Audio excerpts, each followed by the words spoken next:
Welcome back, ladies and gents, to the Away Day show. Yep. We're one short again. We're back at it again, but we've managed to be one short once more. Me and Antonio here on a Tuesday. Again, there's more action coming on tonight, so we're not going to have all the games covered, but a fair chunk of it. It's been an interesting sort of week, hasn't it? There've been some big losses, some big wins. Yeah, it's showing like an early 2000s type of vibe in the Premier League. Like, we're looking at Liverpool now trying to put a bit of gap on the rest of the teams, which is something I've been a bit questionable about in the past. But it's quite tight. Like, probably going back to West Ham, like, you'd say apart from the fact that West Ham isn't a notable team, that anyone to that point, points-wise, is capable of going on and winning the Prem. I don't know. There's been a lot of inconsistency, though, from a lot of teams. Probably every team at the moment, bar Liverpool, are being inconsistent. Arsenal are dropping now 2 games in a row, which, in my opinion, is the end of their season. Just because I think we've already seen now that City are equal with them. Win a game in hand as well. Win a game in hand. And, like, it would be, I think, naive of everyone to not believe that City aren't going to go on a run at some point. Whether that run's going to be as prolific as it was in the past. In the past years, we'll wait and see. But it's definitely going to be hard for Arsenal. I think at that point there, they definitely can go on. But I'd say that there's a very big question mark against their names now. Like, out of them and Liverpool, you'd have to now, even myself being so against Liverpool, put Liverpool as the favourites, disregarding City. I think City's definitely a favourite. Right now, I think every week that's going on, getting closer and closer to that moment, right? I think that's the main reason why we didn't disregard City at the start. But it looking like it could be a really, really close Prem. Back in the past when you used to see like Ferguson, Mourinho, Wenger, all these guys, all these people going at it, and like you'd win the Prem with 80 points, and it's a big one that You called it, but it's going to come true. I called it early. Yeah, you called it very early as well. What was that? Probably match week 10, maybe 12? Like 7 weeks ago, I reckon you called it. I just saw the problem with, I wouldn't even actually say a problem. I would say that's why the Prem is the best league in the world, is you now start looking at these teams. So in the past, we've had if we go back about 10 years, there was a big 4. Then we know about the big 6. Now we'd say probably from last year there was a big 7. Now you got Villa and West Ham. More so Villa than West Ham, because West Ham are only at the start of their little reign. But more so Villa. That's now like a biggish 8. You look at the table, like you can almost say it's a big top half now, because you got Chelsea who are 10th. We're counting Brighton as an up-and-comer as well. West Ham are up-and-comer. Then you've got Villa, and you've got like Man United sitting in like 7th, 8th. Newcastle now, who are the big Saudi club, in 9th. Like technically, it's a big 10. And then you've got teams like Bournemouth who are playing top 10 style of football at 12th. So now you've got a league that's like from top to bottom, outside of the bottom 3. I think everyone tries to play expansive football. And that goes to show to me, like, that's progression, right? And that's what you said. You probably called it right. I didn't think everyone would be this good. But we're seeing now that, like you said, there's like 10 teams that play this whole tiki-taka, possession, 3 at the back without the ball, with the ball, 4 at the back without it, all this sort of stuff. It's all, obviously it's the Pep influence, right? Pep's just brought it across and now everyone's adapting to it. But you're right, it's exciting for the Prem. I just think like the Prem itself, with all the broadcasting rights, with all the money it's bringing in, like the problem is the other leagues can't compete. And that's where you look at things like, okay, so a middle half team in the La Liga, in the Serie A, that's finishing even 8th, even as high as the Lazio, are they going to go make the signings that Villa did, that West Ham did? Never. No. Even if they got rid of a 100 million player, like we saw with Declan Rice, they're not going to go make those signings. So now we're seeing the middle clubs in the Prem poaching the best players from other leagues. So in itself, the Prem is the Super League. So that's why the whole thing of like, I don't get why. I understand. I was actually talking about this with one of my mates, and I completely understand. And if I was Barcelona, Real Madrid Napoli, AC, Juve, Bayern, I'd want the Super League so bad. But if you're a Prem team, why would you? Because really, apart from probably about one team in Germany, 2 teams, maybe 3 in Spain, a couple in Italy, 1 in France, there is not any, like, you'd rather play for Luton, to be honest, than play for Sevilla at the moment, in my opinion. Like, there's more money. You get more money as a player playing for Luton, I reckon, than you would for Sevilla. And the eyes as well. The eyes are the big thing. Because La Liga used to be that league where everyone was watching it, but now it's fallen off. Now Barcelona don't have the money. Yeah. Real Madrid need the money for that new stadium. Like, yeah, those clubs, that's why Perez and Barcelona are really behind the Super League. But you have to be if you're them, because without a Super League, like, where are they drawing the money from? And that's where the Prem's just got crazy at the moment, because you're not seeing that, the Prem's got a lot of money at the moment, so there's a couple teams spending a bit more money. Yeah. But it's actually like a flow-on effect. Over the last 5 years, there's one extra team. One extra team. There will soon be 10 teams who are splashing 100 million to 150 million plus a year. That's the market we're in now. Quickly on what I learned over the weekend before we get into the game deeply. It's on building your point, though. It's the whole Arsenal thing. Like, I've been a big fan of what Arsenal have done, but, you know, we're a big fan of their defence and how good they are. And we're like, they're grinding out results versus Luton. That's good and that's a championship type side. But once you start losing, you look back at these games and think, wait, is that the start of the downfall? Because it was similar to the time last year, probably another 5 weeks in advance, that we saw them drop that game to Everton. And then all of a sudden it started getting shaky. I think that Luton game we can always pinpoint as the start of like the shakiness starting, right? And look at that Wolves game, they just got over the line. That Luton game, they just got over the line. Then you've got now, I think they've won 2 games out of the last 5. They've lost a fair few recently as well. The West Ham result was probably not the worst performance, but couldn't go over the line. They couldn't score goals. I think up front's their problem, right? And then you go on the weekend. That was even worse, I reckon, against Fulham. Palhinha, it was Palhinha, and the game before was that midfield trio of West Ham. But those midfielders are getting on top of the Arsenal midfielders, and it's starting to be a worry that they can't score enough goals and that they can't rely on the defence for everything. Like, as much as they've got some world-class defenders, you can't just say, defence will win us everything. Because in the Premier League right now, like you said, teams 1 to 12 can basically put 2 past you any night. So that's what I learned from the weekend. I'm just worried that Arsenal, like you said, haven't quite got enough to compete this year.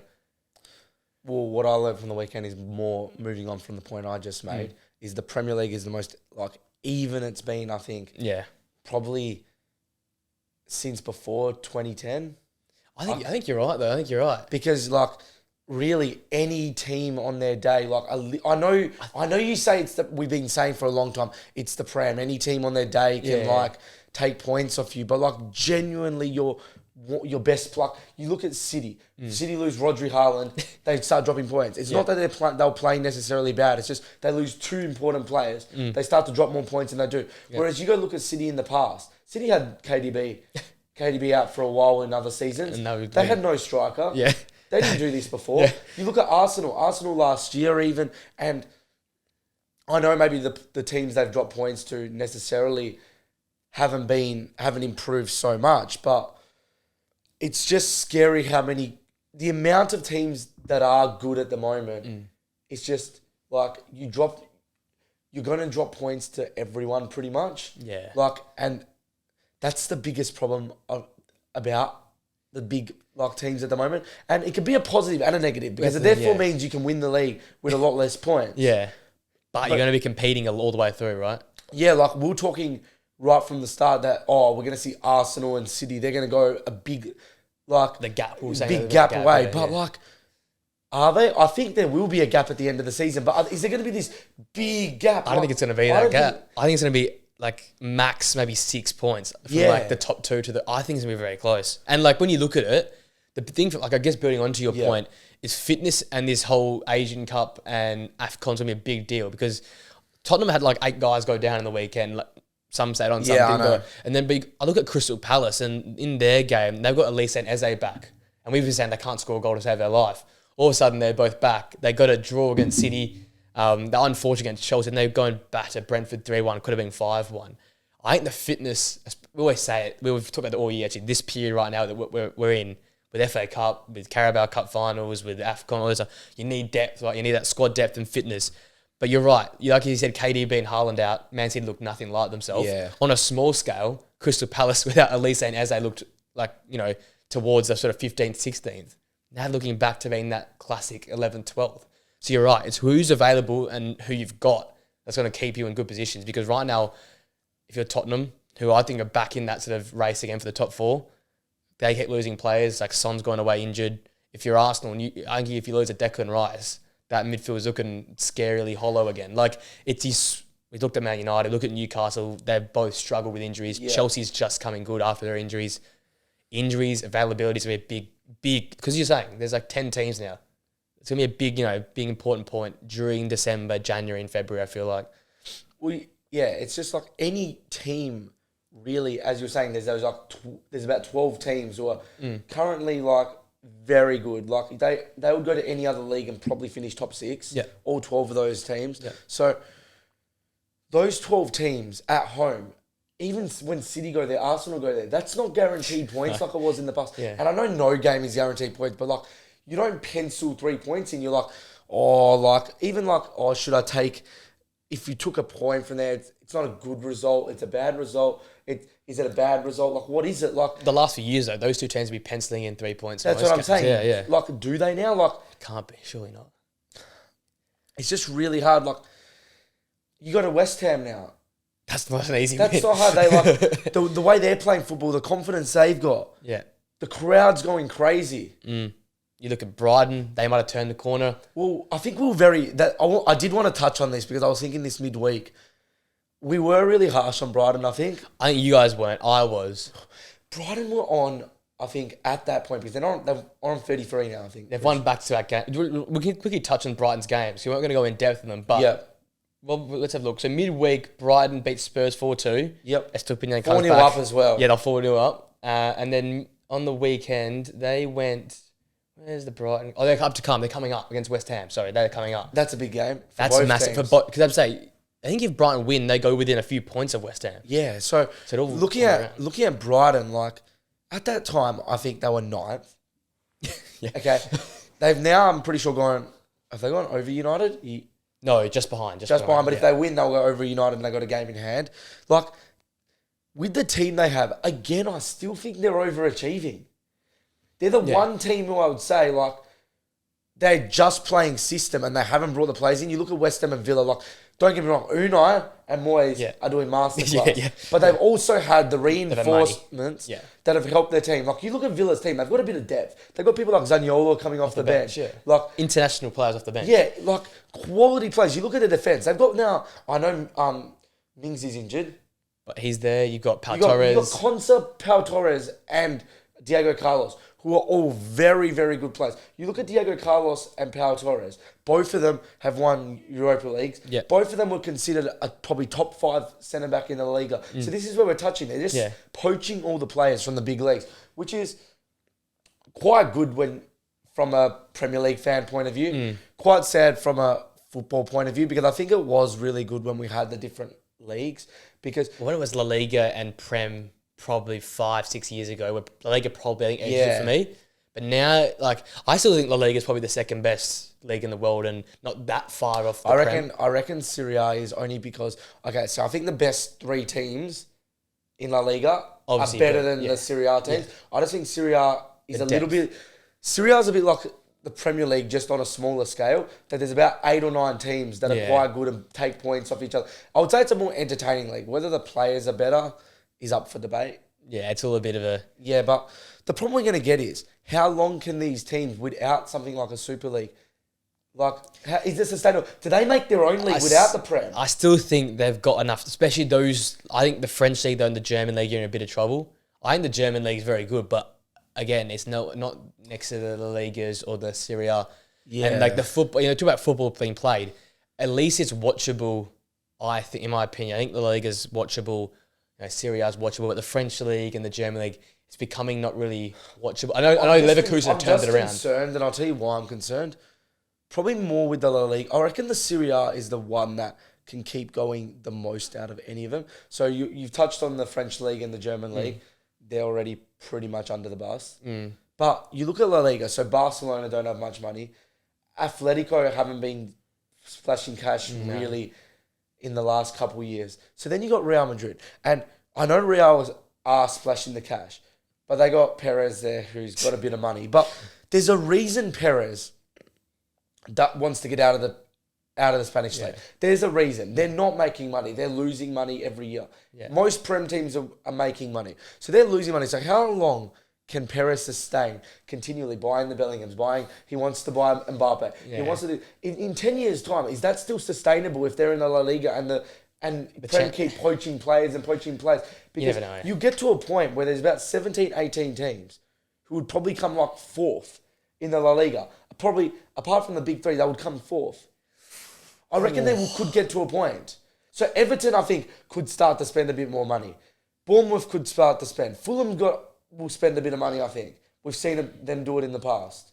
I think the league is a big jump, though. I still reckon the league is... Like, you reckon Serie A, I think the league is that league that is still like a high quality, especially the way they play football. I think, but La Liga's high quality, but even they're lacking the fans even at the moment. With the Serie A, the Italians are really getting around it still because they got like... You look this... To me, there seems like a lot more rivalries and stuff that you see like in the Prem. There's more similarities. So you look at like the Milan derby. That is one of the best derbies in the world. Like you put that one up there with like the River Plate, Boca Juniors. Like the scenes of the fans, like they're going mental. Fights are breaking out. And I know in England that doesn't necessarily happen too much anymore. But police is there as well. Yeah, you're not seeing that as much in La Liga anymore.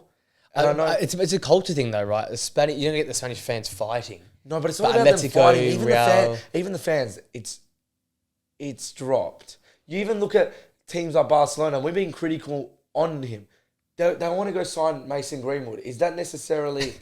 I know the Spanish fans don't seem to care because, if I'm going to be honest, I don't think I've actually heard a single piece of abuse thrown to Greenwood in the La Liga, which is really surprising because we were talking about this before. About the whole like Saudi or the whole Turkey. Saudi thing. We're like, he's going to get abuse in the Prem, but Flynn was like big on, even if he goes to La Liga, he won't get the abuse he's going to get in the Prem. But he still cop something. Like, realistically, there's still a lot of people that... Like, you feel like if he came to Australia, he'd cop something. Am I wrong? You probably would. You probably wouldn't have... So it's really surprising that he hasn't copped anything. So that's probably where Barcelona are looking at him like, do we care? Like, that player there, like, he's goals and... He's looked quite promising and...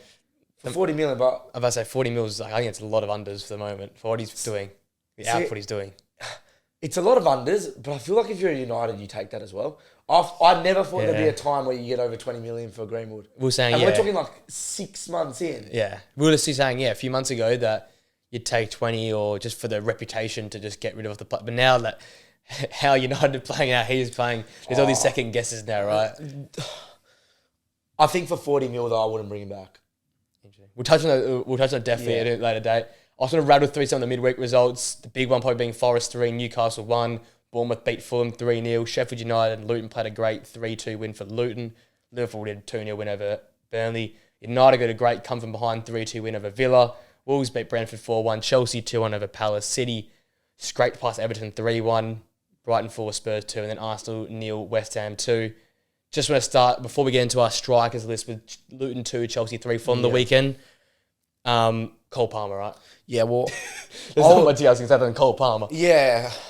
Don't get me wrong. I always believed he was a really good player. But I have to admit sometimes when I was proved wrong. I was saying a couple episodes back that I don't think he is world class. And I'm not gonna pinpoint him at 20 years old playing 20 Premier League games for Chelsea as world class. But the fact I made the assumption that I don't think he'll become world class was pretty naive in my opinion.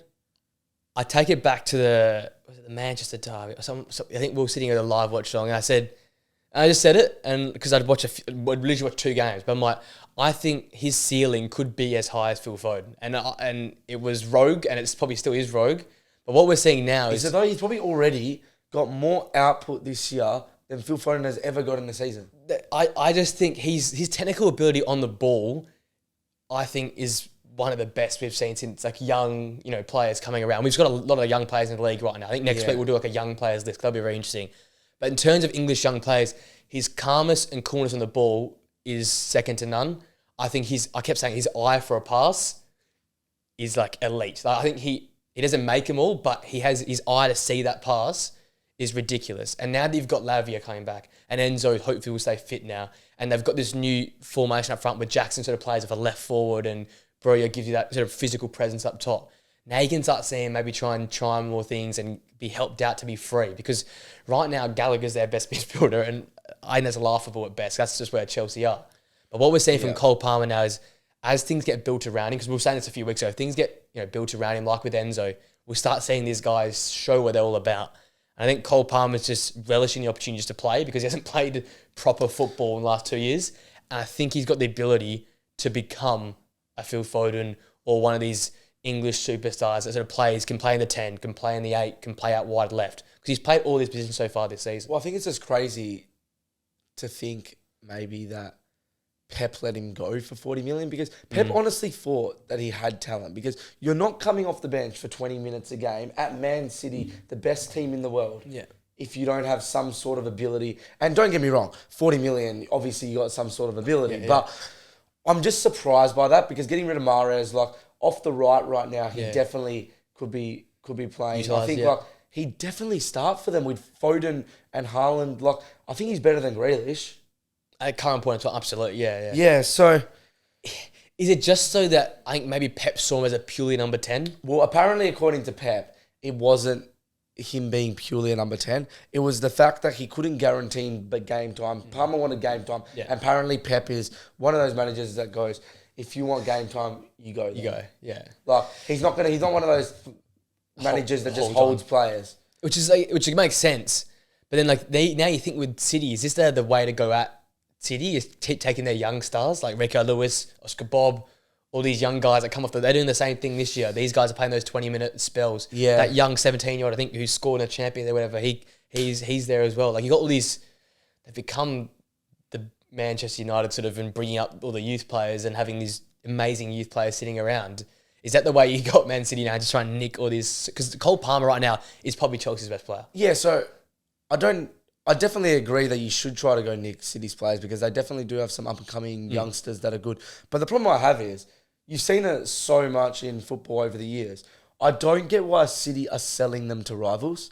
And we're going to go to Chelsea finished 12th last year. They're really a direct rival. But they spend £1 billion. Yeah, so but they realistically are a rival. They're a big club in the world. Yeah. They won the Champions League only a couple of years. They beat Man City in the Champions League. Yeah. So I don't get it. Like, I have no problem with City going, oh, you know what, he's not going to start. He wants to leave. Give him game time. Send him out. Yeah. Like, we'll sell him.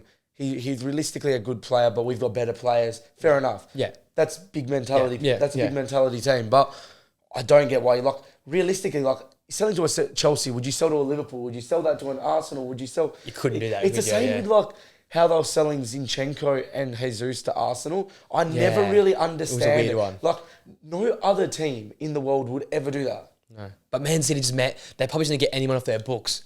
And if, like you said, the Prem clubs have money now, so they'll probably just sell to any Prem clubs and offer them. It's a funny one. But go on. Hats off to Cole Palmer. He's been excellent, like, all year. The way he plays, like, he isn't just an output player either. Like, he's so technical on the ball. Yeah. He gets the ball. He drives down the field. He tries to find a winger. Yeah. He's one of those players. If you watch him, it's a little bit like an Ozil. So what would happen is he's that link-up player that he receives the ball from one of the wingers, from a fullback, from another midfielder. But he's just always in that gap, which is funny to say because we were talking about this a couple of weeks back and that traditional, like, I know he doesn't play as a 10, but he plays in the hole of a 10. So that traditional number 10 has kind of disappeared.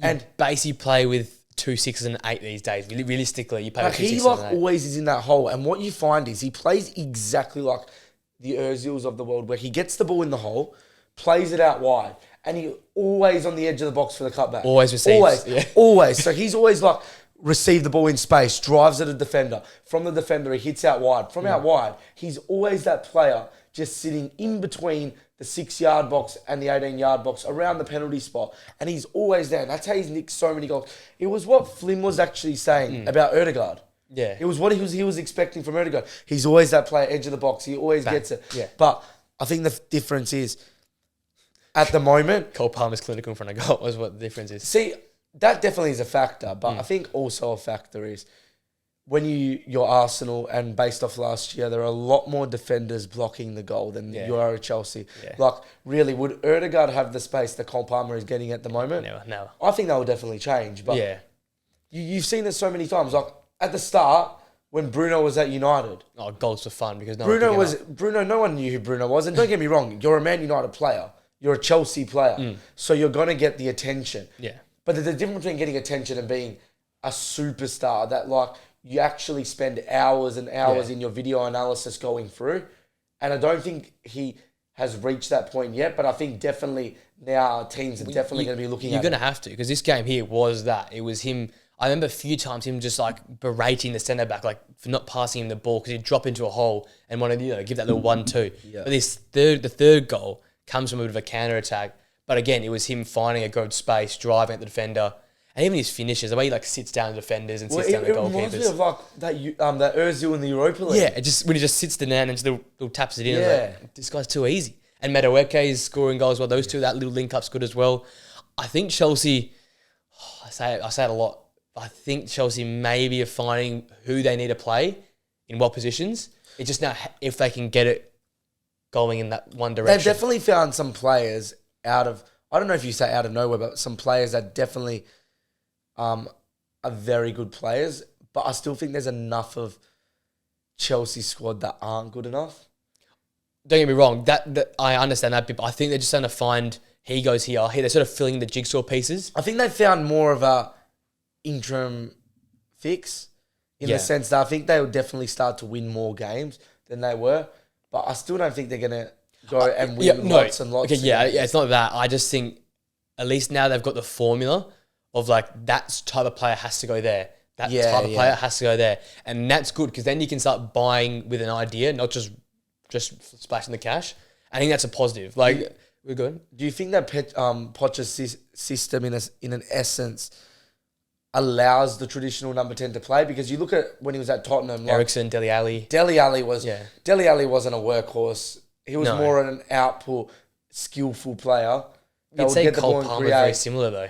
But yeah, he's Cole. But the thing I think that Pep has had to adapt to is Cole Palmer more starts in a front line and then drops in. Whereas in the past, the 10 would start as a midfielder and progress forward, which is like what the traditional 10 is. Whereas now it's more like we have to take a player out of one of our forwards to make him that 10 if we want a 10, because otherwise we're not going to have enough midfielders tracking back and defending. I still think the Poch system has been adapted a little bit. It's definitely different than what I thought it was going to be.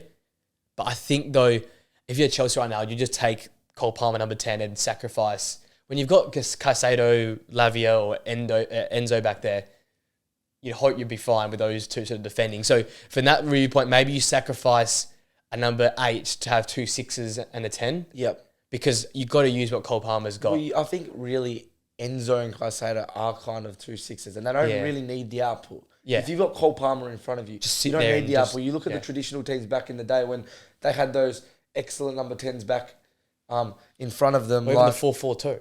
Yeah, you just got 2 centre midfielders that one might go, but they basically both sit in, and then you get license for one to go because a winger might, sit in and tuck in a bit more narrow. Yeah, so I definitely think, though, that there is upside with Chelsea. I think the problem with Chelsea is you look at a starting 11 they could potentially have with the likes of Chilwell, Colwill, James. The problem, though, is, and this is my biggest problem, they're just not available enough. Yeah. And if you could get Chilwell on the pitch, Colwill does play. Yeah. I'm saying Reece James on the pitch. Yeah. And you get like Lavia, Caicedo to swap with Enzo. Then you put Cole Palmer as that staple as the number 10. Like, maybe they need a few better players up top, but there's definitely a building blocks there. But the thing is, you start to question mark. Chilwell, question mark. James, question mark. And they're two players that really like... That's your captain and vice captain, by the way. Yeah, your system really relies on it as well. Like, you look how important the fullbacks are these. And they're not just two fullbacks that are good players. They're both world-class fullbacks when they're fit. Yeah, absolutely. Yeah, for Chelsea, it's progress.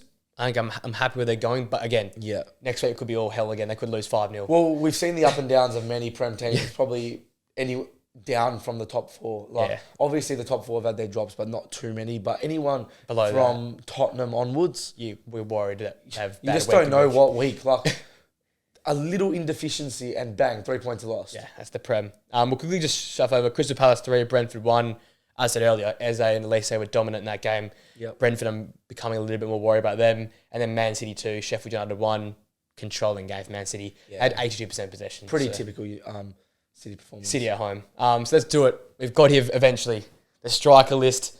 Now, shout out to Flynn, he's not here. He's been waiting for this list for so many weeks, then goes down with a stomach bug, so he's not able to be here for it, but we are going to do it. Striker list. At least I can't hopefully stuff up any positions this week. We've got no wingers in other positions this week. Get us kicked off, man. Number 10 for you in your striker list. Nunes. So, I think he definitely deserves to be in the top 10 list. Purely on his actual output isn't bad. He's got 5 goals, 6 assists. When you look at how he's played, his performances are very, very good. He reminds you of those traditional strikers like the Benzemas and the Suarez. He's just lacking that final product at the moment. And we were talking about this before. He finds a final product and he's one of the best strikers in the world. That is how simple it is. Like, he's got his game is really, like, well-rounded. Yeah. Like, he's got the pass. He makes the pass. Before, like, he could really be a number 10. Yeah. Like, but I definitely think his best position is striker because he's so close to being able to just find those finishes that he can't deserve to miss. Because the problem is, it just builds pressure on himself as well. You see the pundits go out on him. Yeah. And even people like us, we're very, very critical on it because as a number 9, that is your number 1 priority. Put the ball You've got to put the ball back in the net. It doesn't matter how it goes in there, just get the ball back in the back of the net. But if you've got the ability to do other stuff, you've got other parts of your game that other strikers don't have, and then you just got to tweak a little bit to get that final product. It's just a confidence thing. I think surely it's going to come. The thing is, he gets so many chances. That's a good sign. XG's like it's ridiculous. The highest of like, I think he's got the XG to goal ratio is like the worst in the Prem, and it's been like that for 18 months, which starts to become concerning at this point. And we did mention this previously. When it starts to go for such a prolonged period of time, do you start to just think that he's incapable? But he scored goals before. And the thing is, he scores some ridiculous goals as well. He sometimes misses the easy one and scores the hard one. So I even think back to that the reverse Newcastle fixture. Those goals weren't like easy. There was across the keeper. Obviously, he gets set up in those positions, but still, you got to finish the chance. So he's got it in his bag. It's just that we just need to see it, but consistently. And the thing that I always touch on, the frustration I have with a lot of Manchester United wingers and other forwards in the Premier League is even Sterling the other week, not passing the ball. This guy almost too much looks to pass first, and that's why he's got all these assists to Salah and to Nunes and to Jota. But do you think with Salah there, it makes his life a lot easier in the sense that he doesn't need to be relied on as much? So you see him actually more as providing that final pass instead of having to finish it, which is suiting him at the moment. But if he didn't have a Salah there, do you think there'd be a lot more pressure on him? A lot of pressure. Liverpool won't be anywhere near, obviously, where they are. So that as such, everyone's like, what's wrong? See, it's working at the moment. We looked at the likes of, we've never really needed a Liverpool striker to go and have unbelievable output. Look at how good Firmino was. Ages ago now. But look how good he was. And he would only have 9-10 goals a season, which is looking at the path that Nunes is going on. He's got 5 goals. I'd expect him to finish with 10. But realistically, if he finishes with 10 and 12 assists, you'd say that's a good season from him.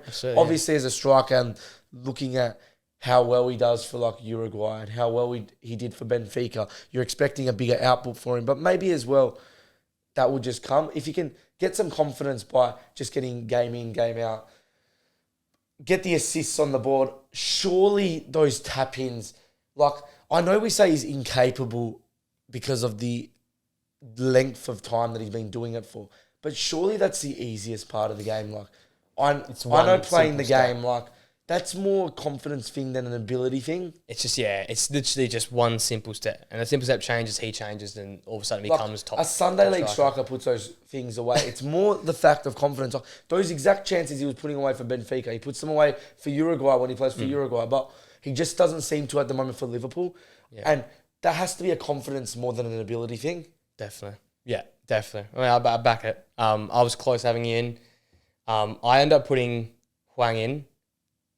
Again, we're debating if it's Cunha or Hwang. I got them because either one of them I feel like you could put in. Cunha's basically playing as number 9, but it's like a false 9. So, you know what? Hwang cross Cunha is my number 10. Either one of those guys. Both of them have been ridiculous in recent weeks. Wolves, a good side as well. They've beaten some big teams at home. City, Chelsea, due to Newcastle. Absolutely battered Everton on the weekend. So they're a team that's really good at home.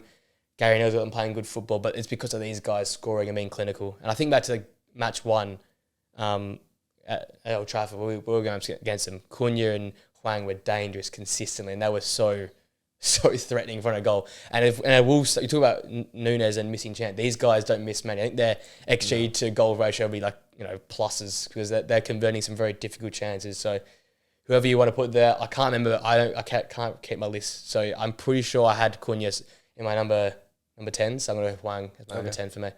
Pedro. Like it, yeah. So obviously he's only been in the Prem for like 6 months of the 12-month period, but I think his like ability has been shown in previous years when he was at Watford. Yep. I think his output has been really good. I know he's on penalties, which can sometimes be... Got to finish them though. Yeah, exactly. A goal's a goal, as we said. Yeah. No, but I think he's been really, really good in the Brighton team. Like, he's held people like Evan Ferguson out of a starting position. Like, he's probably one of those players that is actually on the team sheet week in, week out, Probably which the only is few. really, really surprising from De Zerbi. Yeah. So I think he definitely deserves to be. Oh, absolutely. Yeah, I've got him quite high, a little bit higher than what you've got him. Yeah. My number 9 is Calvert-Lewin.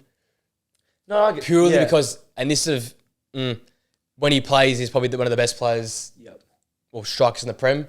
But I have to put him down because over the last 18 months, has he played probably much of it? He probably only played 6 months of the 18 months. So that's why I've only got him there at number 9. If he plays for Everton consistently, they probably go mid-table. That's the simplest way to put it. Yeah. If he plays consistently, they go mid-table. His goals haven't quite been the same amount this year, but he's constantly a threat. And him and Decore, that little link up, probably one of the best 1-2 sort of like forward twos in the Premier League from the bottom half. Because the top half, you got some ridiculous names. Well, they would be top half. So yeah, exactly. Really are a top half so the top half team. So really, really impressed what he's done. Got to stay fit though. That's why number 9 for me. Jesus. You got him in there? No, I don't know. I like it. You don't have him in there? I don't have him in there. I think he definitely still deserves to be in there because touching on the end of last season more so than this season. Yeah. Because, like, how can I explain this the best? I think over the last 18 months he deserves to be in it. Over the last 6 months, is he a top 10 striker? No. But I think he was still quite good for Arsenal last year. When you talk to many Arsenal fans and watch Arsenal play, like he provided that role like a Bobby Firmino did for Liverpool. Yeah. Like I think it was definitely like quite important in the success they had last year. Finishing so high up, challenging for the Prem. Like I think him coming over from City, him and Zinchenko did make a huge difference. And I think he allowed the people like Martinelli and Saka to really have output. Yeah. Because he was always the hold-up. He did so much more than just put the ball in the back of the net. Yeah. And I don't think he was really required to have the output because of Saka and Martinelli. Yeah. So now we're seeing the problem is, though, because Saka and Martinelli aren't flourishing, which is a bit like we were talking about before with Nunes. Yeah. If Salah didn't flourish, the heat's actually on him. It goes straight onto him. Because he's not putting in the back of the net. But I don't know if Arteta ever bought him expecting him to score 15 goals a year. We even said his strength is not scoring goals. It's past level. The only thing is, with like when you compare to Firmino had goals and important goals in him. I just feel like Jesus doesn't have that big moment to pop up. What was Jesus' goals last year? It was still quite... I'm with you with last year. Last year he had a solid year. I just think... This year. You need these sort of players to like stand up when things aren't happening, right? When last year he had 11 goals and 6 assists. So a great year last year, right? For Gabriel Jesus, he doesn't play many games. 26 games last year because of fitness. Yeah. But 3 goals, 1 assist. I'm pretty sure 2 have been basically just like... need the ball over the line and sort of a tap in. I just feel like when those two aren't performing, or like when Mane and Salah weren't going, Firmino to get a really big moment. Does Jesus have that big moment? That's probably why he's low on the list for you. That makes sense. But I definitely value that point. My number 8, this is literally a flip of the coin. I've gone João Pedro 8 because a guy above him, he's been keeping Ferguson out of the side, right? Like in João Pedro's been big in, not really Prem, but it's been in Europa League, he's been big. He's always really handy for Watford away back ago. But what he's been doing this year in terms of like being one of the options. Like, because right now they've been struggling for, prior to this sort of good little patch, they've been struggling for goals. And it's always been João Pedro who's popped up and made chances or created chances. He's got that pace. He can play in number 10 as well. He can play out in the flank. He can play down the middle. I'm pretty sure he's played in all three of those positions. Definitely played at the number 10 before, in behind like a Ferguson or a Welbeck. But he's got that, variability to his game. You can't really just defend him a certain way. That's why he's really handy. Obviously, he's very raw talent. There's not much in terms of clinical in front of goal, not quite there. But in terms of a Brighton team that have been balancing, like we said, for a long time, they're seeing ninth for a while, dropping some games. He's been the guy holding them up for big games and big goals. So that's why I got him at number 8. But again, flip of a coin between him and 7. Who's your number 7? Wang. Nice. Yeah. I've got him a bit higher up, purely based on this year. Yeah. Which is a little bit different to what I've been Yeah. doing. But I think he's been so good for Wolves this year. Yeah. We look at Wolves this year after having a last-minute manager change. Yeah. And the likes of him and Neto have been really rejuvenating for that team. They've changed their complete game style. And they've just been so good. And his output is so good this year as well. I think he's got 8 goals and something like a couple. Yes. How many assists does he have his as assist well? numbers are still high as well. I'm pretty sure he's in like the 5 or 6s for assists. Yeah, which is crazy. So it'd be criminal not to put him in the list because he's been just so good. 3 assists. 10 goals, 3 assists. Sorry, other way around. Yeah. 10, 3 assists. 10, 3, so that's 13 goal contributions halfway through the season. Yeah. Which is really, really good. So I think it'd be very hard to not put him in the list. Is he this high? I don't know. That was a question that I was having to myself when I was making this list, purely on the fact of last year. Yeah. I think last season he didn't have the output. He wasn't that good. Yeah. But when you're just so good now, it's hard to not exactly put him there. That makes a lot of sense. Yeah, and that's probably the point, right? He had this sort of mini patch last year where he was good. Then we kept saying, will he do it for a longer period of time? But he's done it for a longer period now. Yeah. So maybe he goes on now, becomes one of those guys. Yeah. Because he did it in Germany. He did it very well. My 7 is Evan Ferguson. So again, I was flipping a coin with these two. Hasn't quite had the kick on which I thought from last year. Started the season off very, very good and is probably one of the better finishers in the league. But has he got the goals and assists to follow this season? No. Still got 6 goals.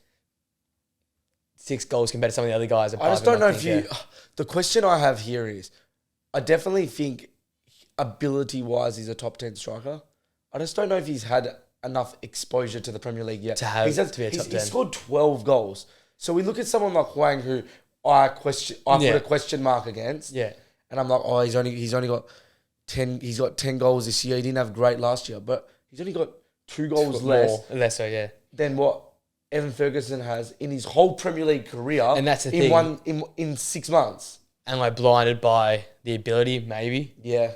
But I just feel like he's just got Rooney about it. Like whenever time he gets in a good spot, he'll put it away. And if he had scored more goals, might even have him even higher. That's a scary thing. If he'd played more and scored more, I could have him as like a top 5 because he's that dangerous. Yeah, I definitely do understand it because I think Evan Ferguson is one of those players who's just a future star in the making. Like, he has the ability to be one of the best players in the world, to move over to one of the bigger clubs and really put away 20, 25 goals a season. Yeah. You've seen his presence. He's got the build of like a Harry Kane. Yeah. He's got the type of ability, I would say, that Harry Kane did at the start of his career. You look at the way he doesn't just score goals, but he turns defenders. He receives the ball high up the field. Yeah. And then he can turn on the half turn and really play a ball out wide. He does have a little bit of playmaking in him as well, which is quite impressive from a young player. You have to have it in a De Zerbi system, right? You have to have that ability to make a pass as well. And I think just like you said, the size, his agility and his pace is so much upside. And maybe I'm looking too much at the upside or too much at the ability, but I feel like in a top 10 strikers list, with some of the forms of other players, I feel like he has to at least be in the conversation. Fair enough. And I've just got him a little bit higher than Pedro, probably just because he has the better upside. No, I that's where definitely it comes from. So that's my number 7. Your number 6. Callum Wilson. Yeah.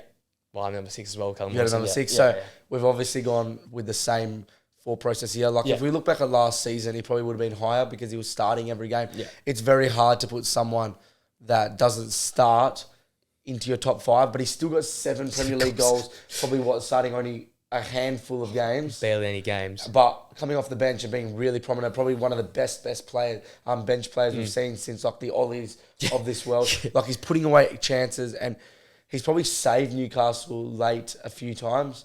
His goals per 90 are like ridiculous. As well. And looking at his last 18 months as a whole as well. Yeah. He scored something like 18 Premier League goals last season. So he definitely has to be up here. It might actually be a bit criminal from both of us putting him so low when we look at the players above him are more probably players that have gone from the last 6 months than the 18 months. Yeah. Like he has something like 25 goals in the last 18 months. We put players above him who had a good year. Had a good year. Yeah.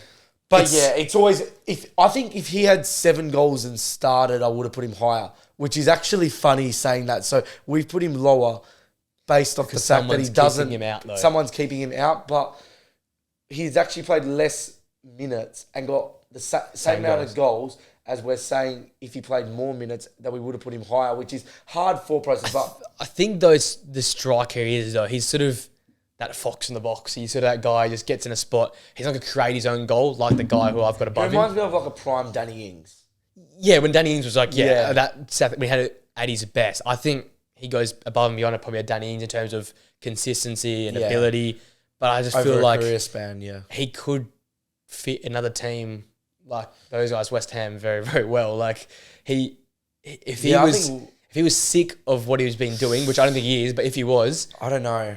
I think he definitely can fit another team, but when we look at someone like a West Ham, what Bowen's doing, I feel like Mikel Antonio is just a worse version of Wilson, but they're very similar type players. Wilson's the better player. I'm just saying, in terms of what they do in a game, they're very similar. So that's the reason Bowen's starting, because if you look at what Bowen's doing, and I don't know if it's actually sustainable in itself. Because what Bowen's doing is he's actually making goals, probably that have a really, really low XG, which is something that isn't Callum Wilson's strength. Yeah. So I think as West Ham progress, definitely, I think it can be it's a but at this option. current moment in time of how they're playing, I don't know if it works so well. Yeah, at least he's got pace. I think that Antonio doesn't really sort of have.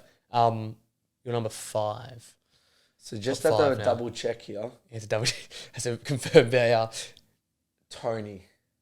Okay. Yeah, okay. I get where you come from. Okay, so it makes sense. He hasn't played a game. He's the second best striker in the Prem currently. Like in terms of ability, in terms of what he's done. If we went back 6 months, 6 months Harry Kane was in it, but disregarding Harry Kane, he would be second. Yeah. So I just can't put him in there. He hasn't played football for 6 months.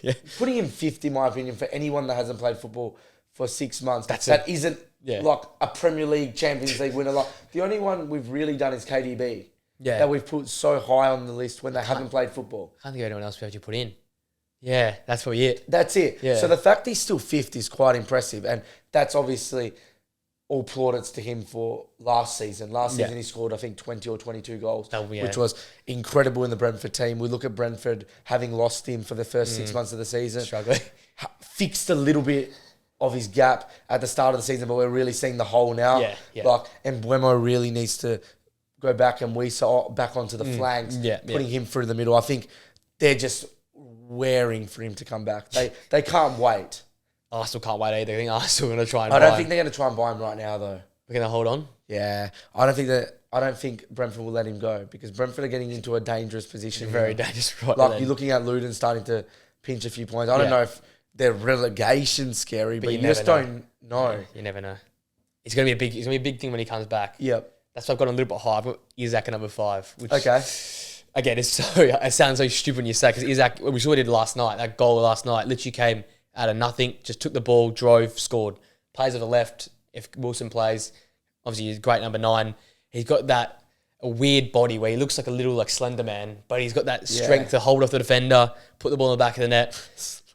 he's got like that one. the slender man, and he's just got talk about clinical finishes.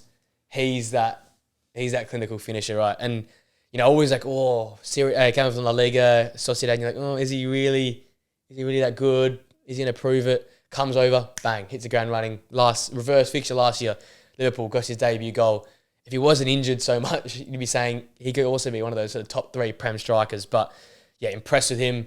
It's sort of just a bit harsh because Newcastle not done as well this year. Maybe that's why we're not talking about Wilson and Isaac as much. But again, another great start of the season. you just, again, fingers crossed he stays fit, right? If he stays fit, gets more goals and he could be further up this list. But some other big guys ahead of him. Well, moving on from that, I've got Isaac at 4. Yeah, perfect. Yeah. So it was whether I was going to put Isaac above Tony. And I think over the last 18 months as a whole, Isaac has been better purely on the fact that he's played. Yeah. And he started most games. If you look at his actual output in terms of goals, it'd be very similar to Tony over that period. Probably more than Tony considering he's played more. So the reason, I've put him ahead is purely on the fact of availability. Yeah. Remember, like The classic. the classic saying. Best abilities, their availability. Yeah, definitely. No, it makes sense. And that's what, I got Tony at 4.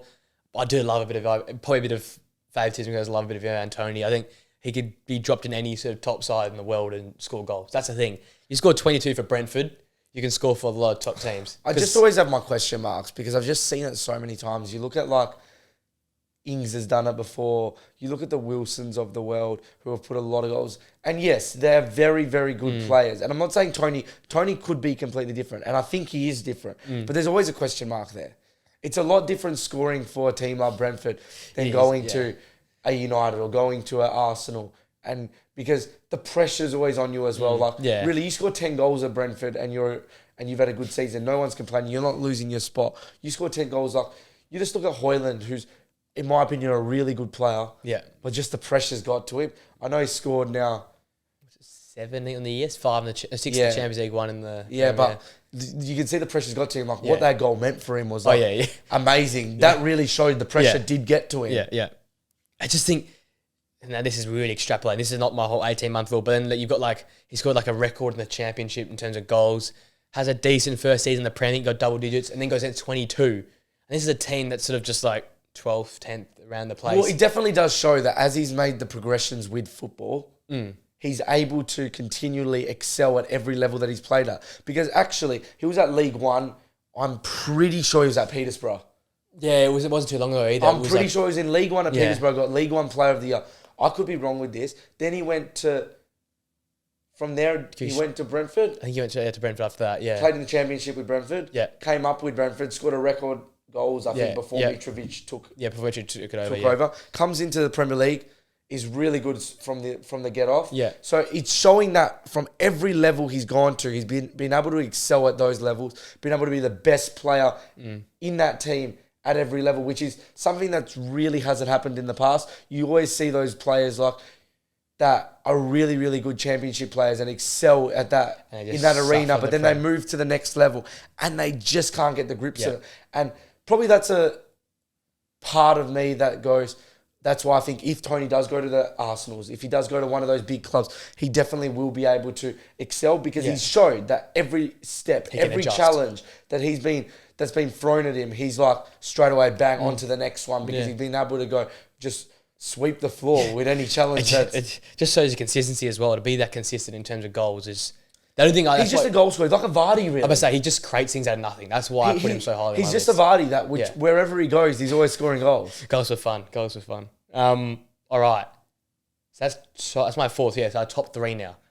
Our top 3. Which I think we've got the same names. About what order we've got him in, though. Solanke 3. Solanke 3 as well, yeah. Okay, so I think this season, Solanke's been better than Watkins. Probably. Or... I think this season...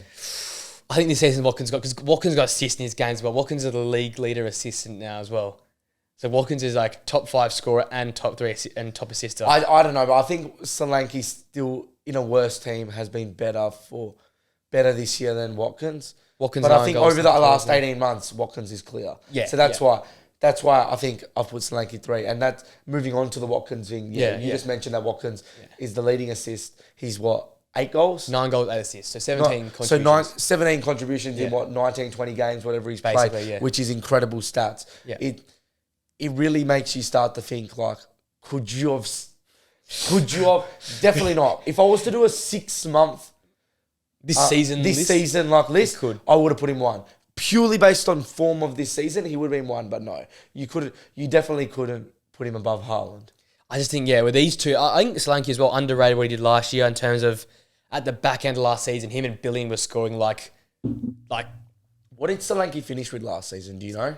Not on top of my head, but I remember just him and Billing just scoring like Gary O'Neill saving goals and like, getting wins out of nothing. But he's always been that striker, right? Like he's always been someone he's been at Liverpool, he's been a threat, he's got that in his game. Like 6 goals, 7 assists last season in the Prem, which again doesn't stand out. Good, yeah. But for a Bournemouth team that scraped survival, that goes to show like he's a good player. And I think he's got the pace. He's now developed that clinical nature. It's a big thing in the top 5. These guys are all clinical strikers, right? He's developed that over the last 12 and 18 months, probably the 12 months. And I think that's something in his game. He's got the assist in his game as well, like Watkins has as well. But I think Watkins' all-round game might be because he's surrounded by some like world-class talent. But we're seeing he's probably got more of an all-rounder game in terms of assisting, in terms of his hold-up play. I think Slanky's more of a getting behind to the striker, whereas Watkins can drop in a little. They can both drop in. I think Watkins can do it at a better level, a consistent level, and we've seen a lot of their goals. He receives it, plays it to a fullback. Fullback gets a winger in at the back post to score a goal. Yeah, he's been incredible. Like he's another one of those players like Tony who's come from the Championship and continually excelled at every level. Like he was with Brentford, and Tony was actually his replacement. And then he's gone to Villa and been a star from the start. Like you see, just glimpses in my head of that 7-2 against Liverpool of how good he was that game. Ridiculous good that, that game just rings in my head so beautifully. I forgot about that. Yeah, that was his day as well. That was probably he'd been good for Villa, but that was his day. He really took it to the next level, and since then he's been excellent. Asserted himself as a Villa player, right? Because all these guys, again, these are all from academies of the big clubs, right? They've all come from big academy clubs, and that's why, we're in a stage right now where English strike. Obviously, Harry Kane takes it until probably does he go to the next World Cup? Who knows? But this year is obviously Harry Kane. Then after that, you've got, we've got Watkins, we've got Solanke, we've got Ivan Toney, we've got all these players there. Would you say Watkins? Okay, I know this is a hard question to ask, but if Watkins and if Toney continued his form from last year into this season, was currently playing, who would you pick, Watkins or Toney? I'm picking Toney. More because he's just a goal scorer. If I wanted an all-rounder, you're picking Watkins. If you're picking a replacement for Kane?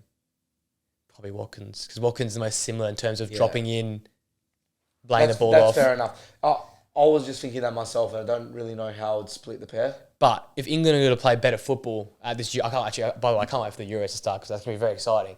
If England are going to play this proper attacking style, we're trying to get tickets to Spain versus Italy. That'll be very interesting.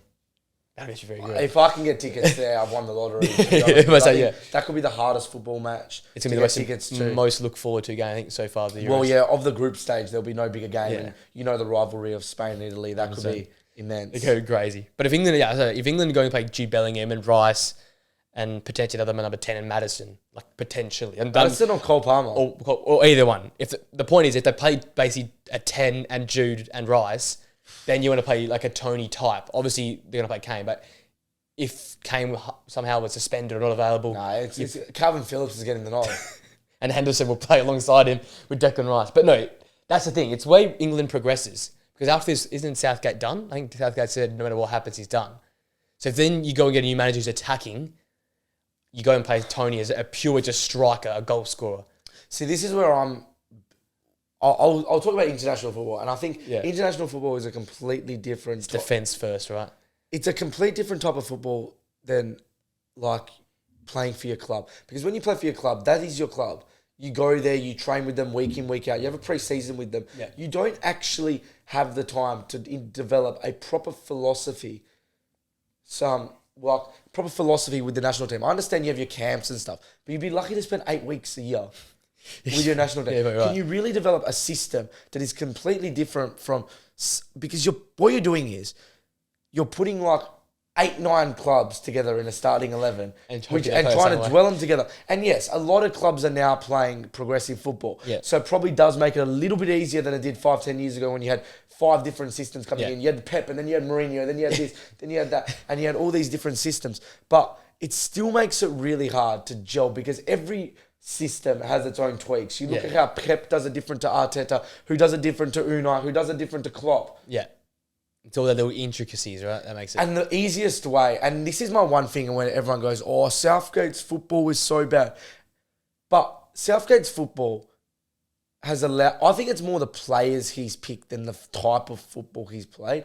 And you can say that the players he's picked has suited the type of football he's played. But I still disagree. I still think you pick your best players, but I think you still have to have a defensive minded output. Like the thing is, though, when you've got so much talented forward-making, playmaking players, and you have to make them defend, you just think, what if sort of thing? Because like obviously this system can get you so far, but it can't get you the major prize. You can only have one game where it goes. You don't even need to lose. You draw, and then you put it to a luck of a flip of a coin of a penalty shootout, and it's done. That is how easy it is. But you're out of a World Cup or you're out of Euros. Yeah, no.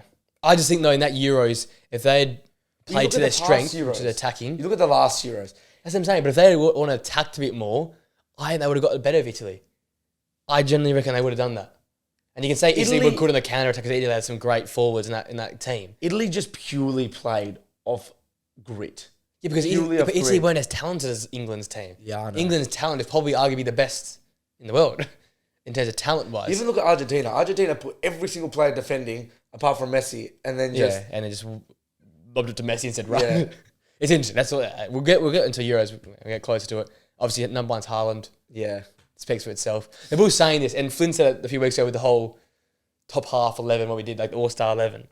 Obviously, it hasn't been as good as last season, but, and it's a big but, we had so much expectation because he didn't miss at all last season. Like, he went through two bad games. It's irrelevant that he missed, though, because the problem is, you've mentioned it so much with Rashford and stuff, and I know it's different, but Haaland is one of those players that he has to have output. He has to. He provides nothing else. Yeah, no, I agree with that. So I'm at 14 goals. That's fine. I'm not going to say, he doesn't provide output. But there becomes, I think of those 14 goals, it was still something like 10 in his first 6. Yeah, he was. And I know he's missed a few games, but they went through a bit of a dry patch when City started to lose, even when he was playing. He's missing De Bruyne a big time though. But you start to question. Because every game that he doesn't have output, there seems to be a lack of City being able to win.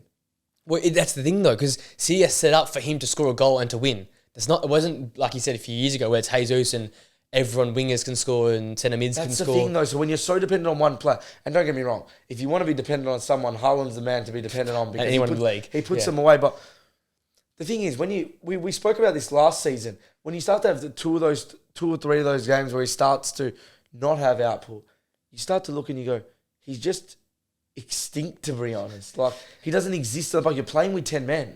Yeah, I know, but when you're City, though, when you're so much it does. It really doesn't matter because he's still going to put away 30 goals probably this season. But when they both come back, KDB and Haaland, I reckon he scores 2 a game for the first 6, literally. Because I think just because they'll be back together again, there'll be some, like, telepathic link. Yeah. Because you even look at, like, some other teams, like, in the past, and you always need that link up, the 1-2s and right, like even like the Tevez, Ronaldo, and Rooney, they all helped each other.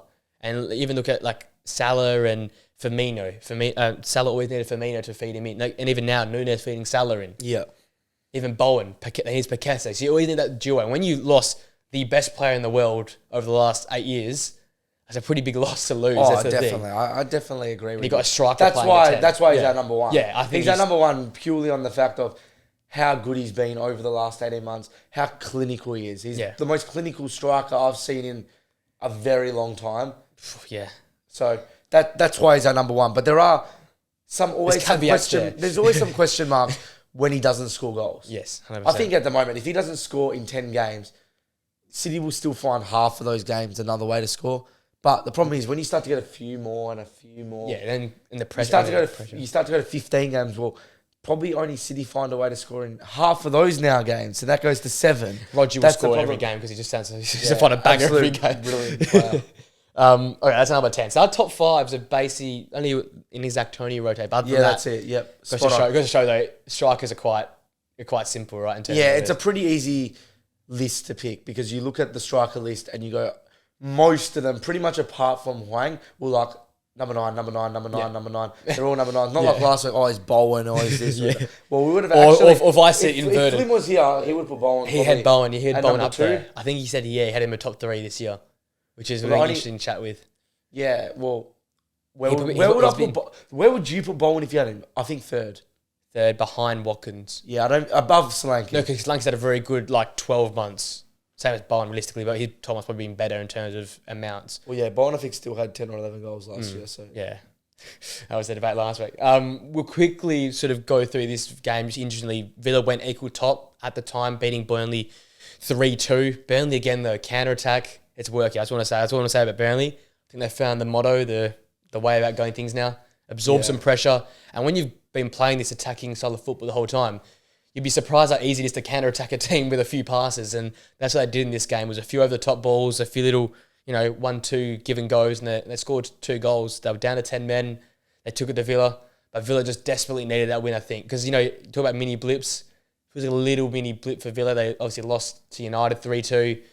They were drawing this game to a 10-man Burnley, and you thought they draw to Sheffield United and Burnley back-to-back at home after winning 15 in a row. Well, yeah. You'd be nervous, right? It's definitely a needed performance by Aston Villa, because you look, they've dropped now 5 points in the last 2 games. One of them against the bottom table in the league, and the other one 2-0 up. Yeah. Like, to lose a game 2-0 up is pretty hard. And the thing is, I think they took their foot off the gas as well. That's the worst, but I think. And that's what Unai Emery would have been kicking himself. I liked Unai's positiveness though after the game. He was 39 points. 39 points. Like, he was just happy to take it. It was the glass half full, not the glass half empty type of motto. And that shows how they've bounced back. They got the 3 points, because if they did lose points to Burnley, it would start to become concerning. 3 on the try. Was that just a good run of form? Yeah, yep. Are Villa actually good? Like, what's actually happening here? And don't get me wrong, those question marks are still going to be there for a couple more weeks after those 2 performances. But at least it's hidden it a little bit. Under the radar. And that's the thing, though. That's where you look at it. The commentator said it quite well. Another win at home for Villa. Another one of these games where in the past I've also done that, where they've just sort of scraped a win against a rubbish team. They've beaten some good teams at home, convincingly, then scraped some wins against some rubbish. And they've sort of done that all the way through. Then you can go to the class half full, where you say they can't really be beaten at home, because as much as Burnley put up probably one of their best performances of the year, they still lost. So that's the thing. You look at it from Villa. How do you look at it? I'm happy to see them up there, because I want to see them competing as long as possible. I'm all here for a 5-way or 4-way title race. 12-way. Yeah. Get Brighton, get West Ham in there. I'll be glad to see that. And that's good. We want to see that, right? And it'll be interesting, though. We're in this period now, well and surely. A few guys out. They got FA Cup to worry about. They got Conference League when that comes back to worry about as well. So interesting to see how that'll balance it out.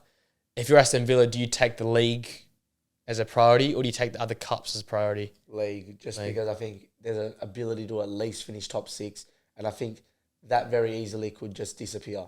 And I know they're in such a prominent position at 42 points in comparison to those teams underneath them. Yeah. With West Ham still something like, I think even if they win, they're still 6 points behind. A bit of a gap. United have now 11 points behind. But you just never know, but all these teams around them, like Tottenham, United, Newcastle, the teams that have the big players in them, have the ability to go on a run. Yeah, I can flick a switch, right? Yeah. Take it back, It'd be interesting, though. They could end up the season a top 4 and a trophy. Definitely, Which would be massive for them. Huge. Quickly, Wolves 3, Everton 0. Wolves once again at home doing their best, but I think they're now unbeaten after the last 10 games at home as well. So crazy. They're cooking at home. Everton back amongst the relegation candidates again. All of a sudden... Oh, I don't think so, though. You just on the table, not in terms of performances. But you just look how quickly they went down there based off the deduction, and then they got out of it so quickly. They had one bad luck result. They've had it's a little bit... They had City. They had obviously away to Wolves was hard as well. And they also had... who they had in the last 3 weeks? They had a few tough games in the last 3 weeks, and that's probably why they're once again back down there, only 1 point away from the drop. But they had Wolves away, City, and they had Spurs. So tough 3 fixtures, but you think they'd come back. But just to keep an eye on, only 1 point away from the drop zone. And the big one for us, Nottingham Forest 2, Manchester United 1. The yo-yo continues to yo-yo. Yeah, so this is the problem, I feel, and this could really end up costing Ten Hag a job, even though I'm still on the basis that I don't think his job should be a risk, because there's just such inconsistency. And the problem I have with the inconsistency side of things, though, is that really Ten Hag's fault? We saw that Ten Hag, the players are playing for him. We saw that 3 days ago against Villa. The players are there. You can't tell me the players weren't there after that halftime performance. But it seems like the players always need to kick up the backside. I know it's a hard way to say it. That's why it yo-yos, right? Because you have one bad performance. And we've heard it so many times. And I know I'm going to go on a bit of a rant here, but I think it's really needed. But United players over the last 5-6 years, we got to look at that squad, those starting 11 that we had on the weekend. We had the likes of Rashford starting. Yeah. Okay. Anthony started. Okay. Again, Ahmed actually was a breath of fresh air. He looked amazing. Thank God.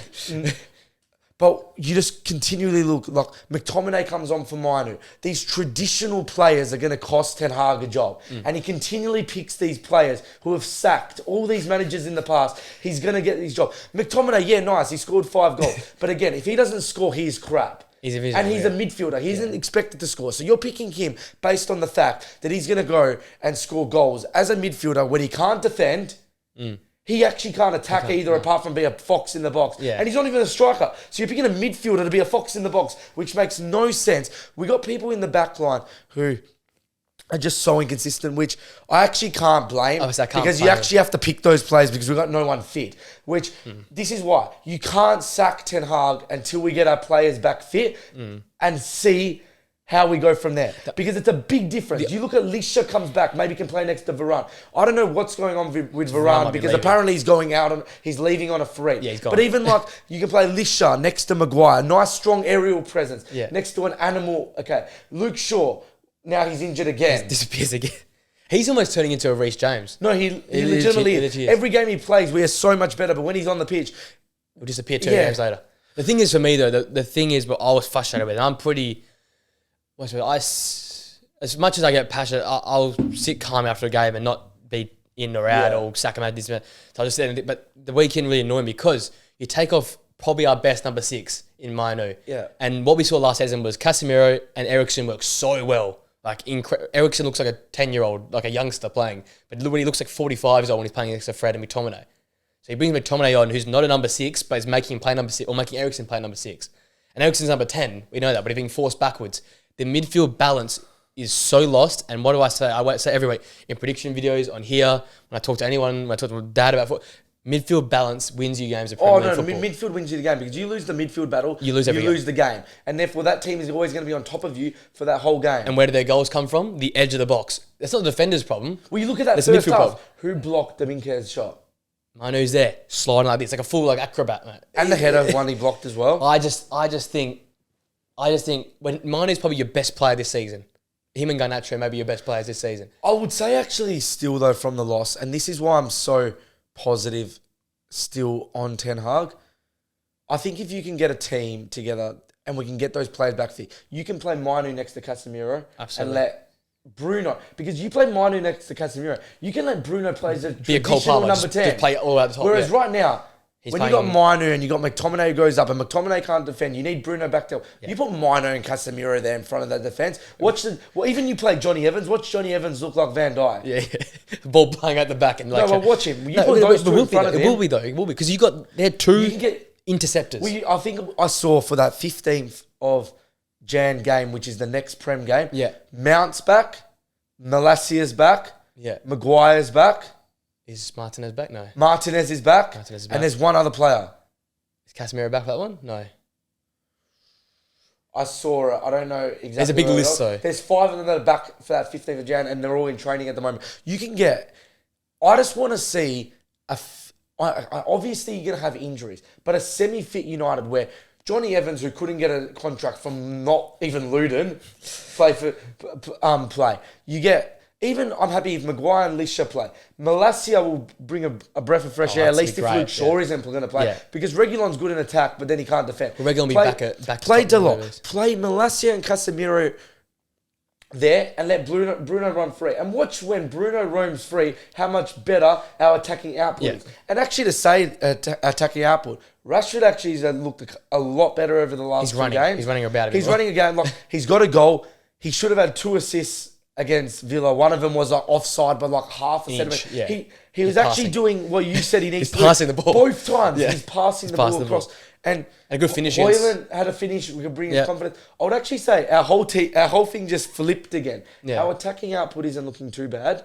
It's just that the midfield balance wasn't there, and I can never fault the defense because you know what? Fair play.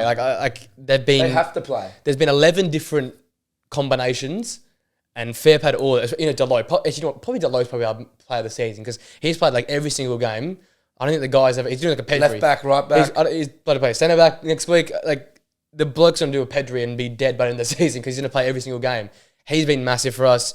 But I want to see, like you said, with Ahmad, why play these players that need to prove something? Because Ahmad in pre-season was massive. Manu was big in pre-season. They're obviously playing good now. So Chelsea. Play Manu. Then next to him, have Casemiro, who's a bit of a leadership. And then play Bruno all the way. Bruno at the top. And imagine, I want to see the output from Ahmed, Højlund, Garnacho. Højlund doesn't score, pull Rashford through to the middle. Yeah, exactly. I wouldn't even touch Rashford out wide anymore. I think you know what he is, though? He could play off the left if he starts, off the down the middle, off the bench. That would be my four that will go. Yeah. Anthony plays a little bit off the bench, but I think he's had enough chances now, which is showing why Ahmed came on so early. Well, I think Ahmed will start our next game. Yeah, when you see in the FA Cup, give him a bit of time. Yeah, there might start in the Premier League. Yeah. But Ahmed, Højlund, Garnacho, that's youth. That's your future for the next 5 years. Youth. All you need then is Mount to work. But I don't know if Mount. I wouldn't even get. I'll be Mount off the bench at the moment. No, off the bench, 100%. Actually, I'd be Mount, and you know what I'd be doing? Bruno, 70 minutes, go hard. 20 minutes, last 20 minutes, Mount comes on. Instead of doing this Bruno 90 minutes where he's dead and then he looks a bit lethargic and stuff like that. Bruno, if we play Casemiro and Manu as our two number sixes, Bruno can run free. We do not need Bruno to... I'm not saying when we're defending not to help a little bit, but we don't need Bruno to be playing in our own box. He's making last-ditch blocks and tackles and stuff. That's my thing on Ten Hag. So I will be Ten Hag out. If we get all these players back after 4 or 5 games that they're all playing together, we get some consistency with our team. Not 500 different combinations of the team. No chemistry within the team. We can get some team. Ahmad can get fit. Rashford's starting to have a bit of form. Garnacho's found form. He's looking like a superstar at the moment. Yeah. We can get some consistency. We can get Manu and Casemiro, a staple, both of them in defence. Yeah. Because we know Casemiro can do it by himself, but he probably doesn't have the legs for it anymore. So it'll be good to have Manu next to him. Manu's a bit young as well to be by himself, so it'd be good to have both of them together. We can get a solid defence in. Yeah. I really think once we have that in, we'll start to find some consistency. And that's why it's Ten Hag in. You just look at so many teams this year with how good the Premier is. With a couple players out, they're just inconsistent. Yeah. The biggest thing for me is... So how can you be Ten Hag out? I just want us to do what Chelsea have done, and if it means that we lose some... But get the model of player in the position you want. I don't care if it is Ahmad who's just come back from injury. Just get the model of player you want. So then when it comes to January or when it comes to Jim Radcliffe in the new year buying his players, we know what type of players we want. Because obviously Anthony, as much as he's tried, it's not working. So that's not the player we want. We want something a bit different. So maybe it's Ahmad. So maybe it's Garnacho off the right or off the left. Pick where you want the future to be and let's fill the gaps in. Then you can see where the gaps are. Well, yeah, I definitely agree with that. Like, if we can get those players back and get a centre-back in, like a Tadibo that I think is high on the radar. Yeah. Should be a really easy transfer as well. I don't understand how not. 40 mil or something, 30 mil, yeah. You know who he plays for? He has a Nice, isn't he? Yeah, you know who owns Nice? Oh, there's... Sir Jim owns Nice. Oh, just a little if that doesn't... I've heard rumours that he's going to Tottenham, and that right there will be a disgrace on every single United representative, whether that's Sir Jim, the Glazers. That will be the biggest hammer in the coffin for Sir Jim, that he loses a player like Tadibo, who Ten Hag has avidly wanted now for 18 months, to Tottenham, who when he owns him, he can literally block the transfer. He can check his own hand. He can check his own hand with this. Here's the deal. That would be a disgrace. That would be a disgrace. That would be a disgrace. That would be a nail in the coffin from the start. That would be like Sir Jim is the Glazers. He is the Glazers. How to knock at the fans on your side would be there's a bit of hope at the moment that Sir Jim is going to bring a breath of fresh air. He isn't the Glazers. He's going to control the football side of stuff. But he's always this thing of like, I've heard Goldbridge say it. Any person that wants to work with the Glazers is an enemy of mine as well. And I'm not gonna say that at the moment, but there definitely is the ability for Sir Jim to be an enemy of mine. 100%. That's United, and that's the shit show that comes on each week. Nottingham Forest, another big result for them. I said they beat Newcastle midweek, beat United now. As much as we were sad that Cooper left, I think Nuno's did a fairly good job in proving that he's a decent manager. And you know what? You're sad to see, but Alanga really is looking like that guy for Forest right now. Do you think he would be starting at the moment for United? I think 100% would be. And you see what he said in the press conference after the game? He said, I pinpointed this game as a point to prove Ten Hag wrong. because he obviously felt that. Because obviously, even Ragnick was playing him, Ole was playing him, and then when Ten Hag came... I'm going to be honest, though. Before he went to Forest, I really didn't think Alanga had the ability to be anything better than a bench player. I didn't think he had the final third product. But look what he does this year. He's passing the ball like pinpoint. He's like scoring good goals. Like it's a bit crazy. He always had the dribbling. Like he always had the on It's the ball. a bit like the Cole Palmer thing on a lesser extent because Alanga isn't Cole Palmer. Yeah. But like to me, I would have agreed with Ten Hag completely. Like I was as well. 6 months ago, I was like, do you know what? Alanga is the type of player. Like if he wants to leave to get game time, so be it. Let him go because I don't think he's the like when I look at Alanga. And I look at Ahmed, I was already straight away, I was like, Ahmed's a better player. We saw Ahmed, and I think Ahmed will be, to be honest. So it's just it's a shame that his development's come at a different club because that's what we didn't see from him last year. Or the is rare he moments. One of those players as well though that just flourishes? It could be a sort of moments thing as well, right? Yeah, flourishes on a bit of a lesser extent at a lesser club. I would say he was doing the best when the standards were down at the bottom of Man United, but I just wanted to touch it out because he was up for that game big time. Yep. Now we've come to the midway point in the season, so team of the season. So we go around team of the season so far for us. I think it might be quite similar, so it shouldn't take too long. But you don't have to do it at the midpoint of the season. That's the rules of podcast and Premier League chat. Yep. So starting, do you want me to go through? Or go through your whole squad, and I'll go through my whole squad. And we'll argue there. So Vicario. Firstly, before I move on to the next player, that was a 50-50 between him and Alisson. Okay, cool. So we can debate that one then. Yeah. Yep. Kufal. I think he's been a very big part of West Ham's progression this year. I think he's been really good off the right. He's always been solid defensively, but he showed he's got a lot of attacking output as well. Yeah. Then Verge and Saliba. I've always been harsh on Verge. I think there's just been such a leak of goals in most Premier League clubs this year that it's hard to really pinpoint any other centre back. Yeah. I think there is a couple of names that are out there, but I think Verge has definitely flourished game on game that continues going into the season. At that point when I said it, I think he definitely probably was in and around it, but he's continued to put in another performance and another performance and another performance. Then I go to you, Doggy. Yeah, that's pretty self-explanatory in my opinion. Rice and Rodri. So going back to the traditional days with the two number sixes. Yeah. And then Palmer, which is my curveball one, I would say. Although he's been so good, I don't know if many people have him in there.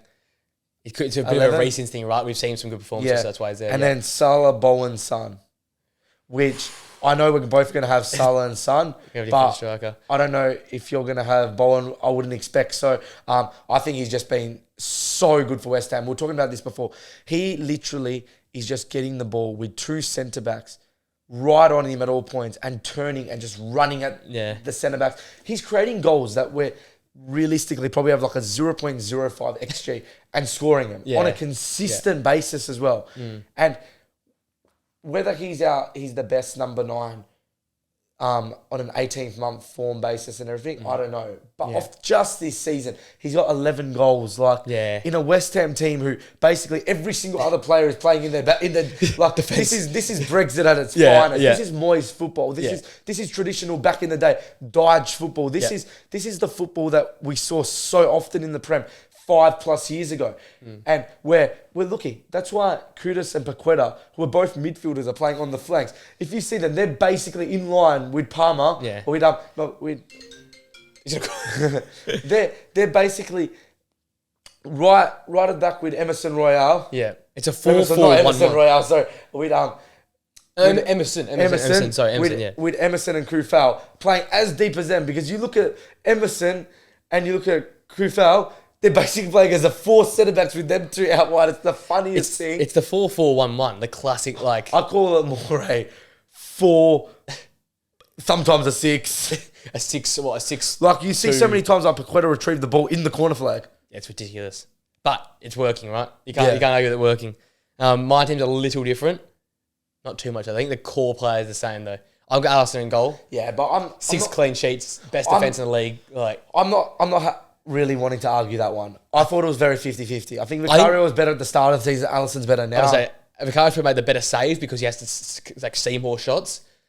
a bit of a new place sort of feel like, but Alisson's just the best in the world, I think. Yeah, it's just always, you get a bit complacent with people like Alisson who just, especially as a goalkeeper, which is just a position that goes under the radar so often. Yeah. You get a bit complacent of how good he's been. I just felt, yeah. And he continually does it. It's just like, oh, that's an expectation. Exactly. Whereas with Vicario, it's more like, oh, who's this bloke? So who's his Vicario guy? Yeah. We've never seen him. Whereas with Alisson, it's just like, oh yeah, that's just a typical Alisson performance. But a typical Alisson performance is the best goalkeeper in the world. I would say, yeah. Other than Thibaut Courtois, who's injured, I think he literally is the best player in the world. Yep. And made the best defence in the league, has to go say there. Left back, I've got Udogie. I think the thing about Udogie, what's underrated is, he's not great positionally, but he always finds a way, like a Wan-Bissaka to or like your Tyreek Mitchells to slide in and just get the ball out of nowhere. He's got that closing pace.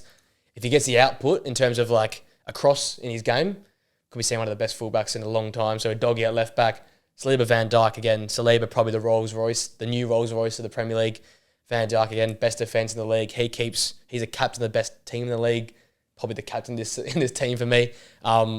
Closes down spaces, back to that best, like you were saying.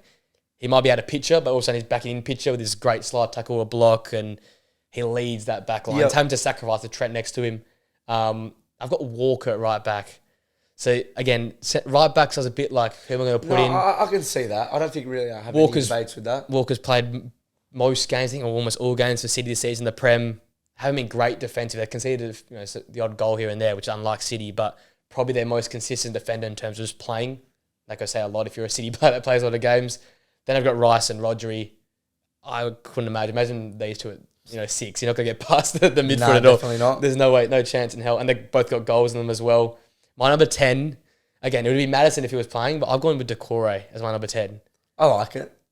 Probably not. I think it's a weird one. Like with the 3 twin towers in the midfield. We've got 3 you're not losing your head passes. No, and we've got physical midfield, but Cole Palmer could be in there. Could put Paqueta in there. I've just gone with Decore to be a little bit different. Such a good player though. Right now, he's such a good player. And that midfield 3, as you said, I don't think you're going to dribble past it or go bypass that. Like a 6 really as well. Yeah, exactly. So you've got basically 3 6s in there. And then my front 3, I've gone boring. I've basically got all the top goal scorers. We've got Son, 12 goals, 5 assists. Haaland, 14 goals, 4 assists. And Salah, 12 goals, 7 assists as my front 3. Yeah, I don't have any problems with you putting Haaland. I just put it more based off You've gone form. Purely, yeah. Like, with this, it's the last 6 months. Yeah. And I know Haaland had 14 goals, but it's a viewpoint thing. 100%. I don't think he's been as good as Bowen this year. And I think that's a very, very fair view. That's a valid point. Because I think, Bowen's been falling out of his skin in a pragmatic team that doesn't score many goals and he's still scoring it. So I guess we've basically got most of the same players. We've got a different striker, a different cam, and a different right back. But other than that, I think we agreed in the rest of them. Yep. So that's good from us considering. If Flynn was here, I reckon he would have a very different tank. We always seem to have someone who's different on the couch, but that was good nonetheless. Next game was Tottenham 3, Bournemouth 1. Quickly just fly over this. Tottenham just back at home doing their best. Too good. Tough on Bournemouth though. They had some good chances, just couldn't convert in front of goal. Still very happy what Bournemouth are doing. The Bournemouth bandwagon over here in this corner. Next one, and the West Ham. I'm going to get a Bournemouth shirt over my shoulder next. The next one's Fulham 2, Arsenal 1. We have touched on it a little bit. Arteta out. There was fans on TikTok, Arsenal fans like, this is why I never trust Arteta. I'm going to be honest. I actually had an Arsenal fan message me and go, this is what I've been talking about with Arteta. I think with the players we've got, if we don't get a trophy this year, I'm not saying he wasn't saying to sack him, but there has to be a lot of questions with him. The team they've got, they're definitely squad wise the second best team in the Prem. Yeah, squad. You've looked at the deficiencies in City this year with the injuries. This was their time to pounce, and that's what I think Arsenal fans really can't take at the moment. But we talk about their squad, but 50% of their squad had one good season. So, we've seen one good season from so many Prem players. And I'm not saying they're bad players, but you look at the people like Martinelli. Martinelli didn't really do much before last year. Yeah? No. You've seen him go down. I think sometimes you can just go through a really, really good year of, Leicester did it a whole year. I'm not saying Arsenal aren't Leicester, okay? No. So anyone that wants to abuse me in the comments, Arsenal aren't Leicester. But what I am saying is there's a few players there. You look at the Zinchenko's of the world. I don't think he's been as good as last year. Nowhere near. Rubbish. And there was a reason City sold him. Yeah. He's a City reject. Jesus, a City reject. Yeah. Martinelli, one good season. Saka, okay, he's had a couple good seasons, so I'll let him off. Okay, Rice has been very good. Erdegaard, like a 22-year-old as your captain, worked last year, but again, he's out of form. Like, there's a lot of questions. You start messing around with your goalkeeper. Yeah. Like, I don't know, but I had a field day on Friday morning. I was just getting ready to go down to Dunsborough, and I was actually watching the game because I got up nice and early. Yeah. And I was like, because Flynn gave it to Mavropanos last week, and when he put that header and clean sheet, Greek God, I was like, oh, my man was that. But you're right though. Like, there's no experience in that team. No, there's no. I Rice is a leader. Though, the leaders aren't leaders that have won stuff though. And you're not going to go, well, Rice went and won the Conference League. Like, that's not a leader to go with. Oh, no. Rice is a leader. I must say, for West Ham, that's a big No, he's an out-and-out leader, but, like, you can't tell me... This was always the question marks with Arsenal, and their squad is unbelievable on paper. But is it unbelievable on paper because of how well they did last year? I must say, it's a bit of that, and it's a bit of... Like, they just don't have a clinical final third edge. They rely so much on the wingers to do a lot, and like I've said a lot with different clubs... Your wingers can't always do everything. You need a striker to put the ball in the back of the net. So whether it be Osimhen or Tony, you need a striker to give you a presence. Because right now, Jesus and Nketiah was basically invisible for 90 minutes. And what happened in that game was João Palhinha just overpowered them.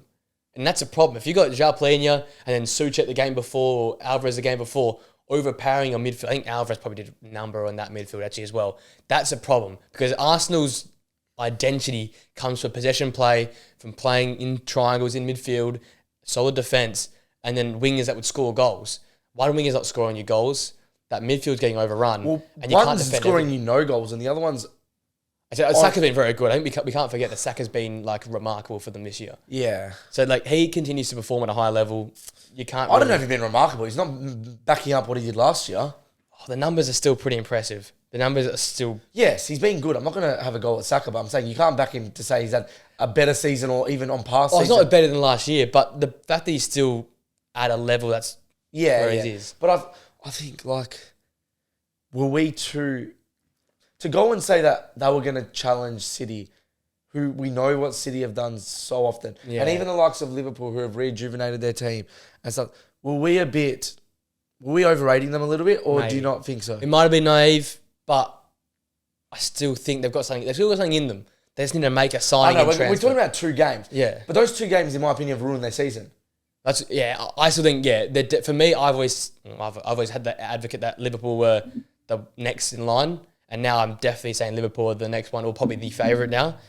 I just think... You can't say they're the favourite, 2 points ahead of City. I'm pretty sure, no. Five of the game. 2. 5 of the game, I'm pretty sure that game hands I still like Liverpool's way they're structured up. No, I do as well. I just feel like Liverpool got a lot of vulnerabilities. But I think they can cover for that. Whereas Arsenal's vulnerability, which is goals, I don't think we can see that fixed because Saka's doing what he has to do. I think Saka's doing enough.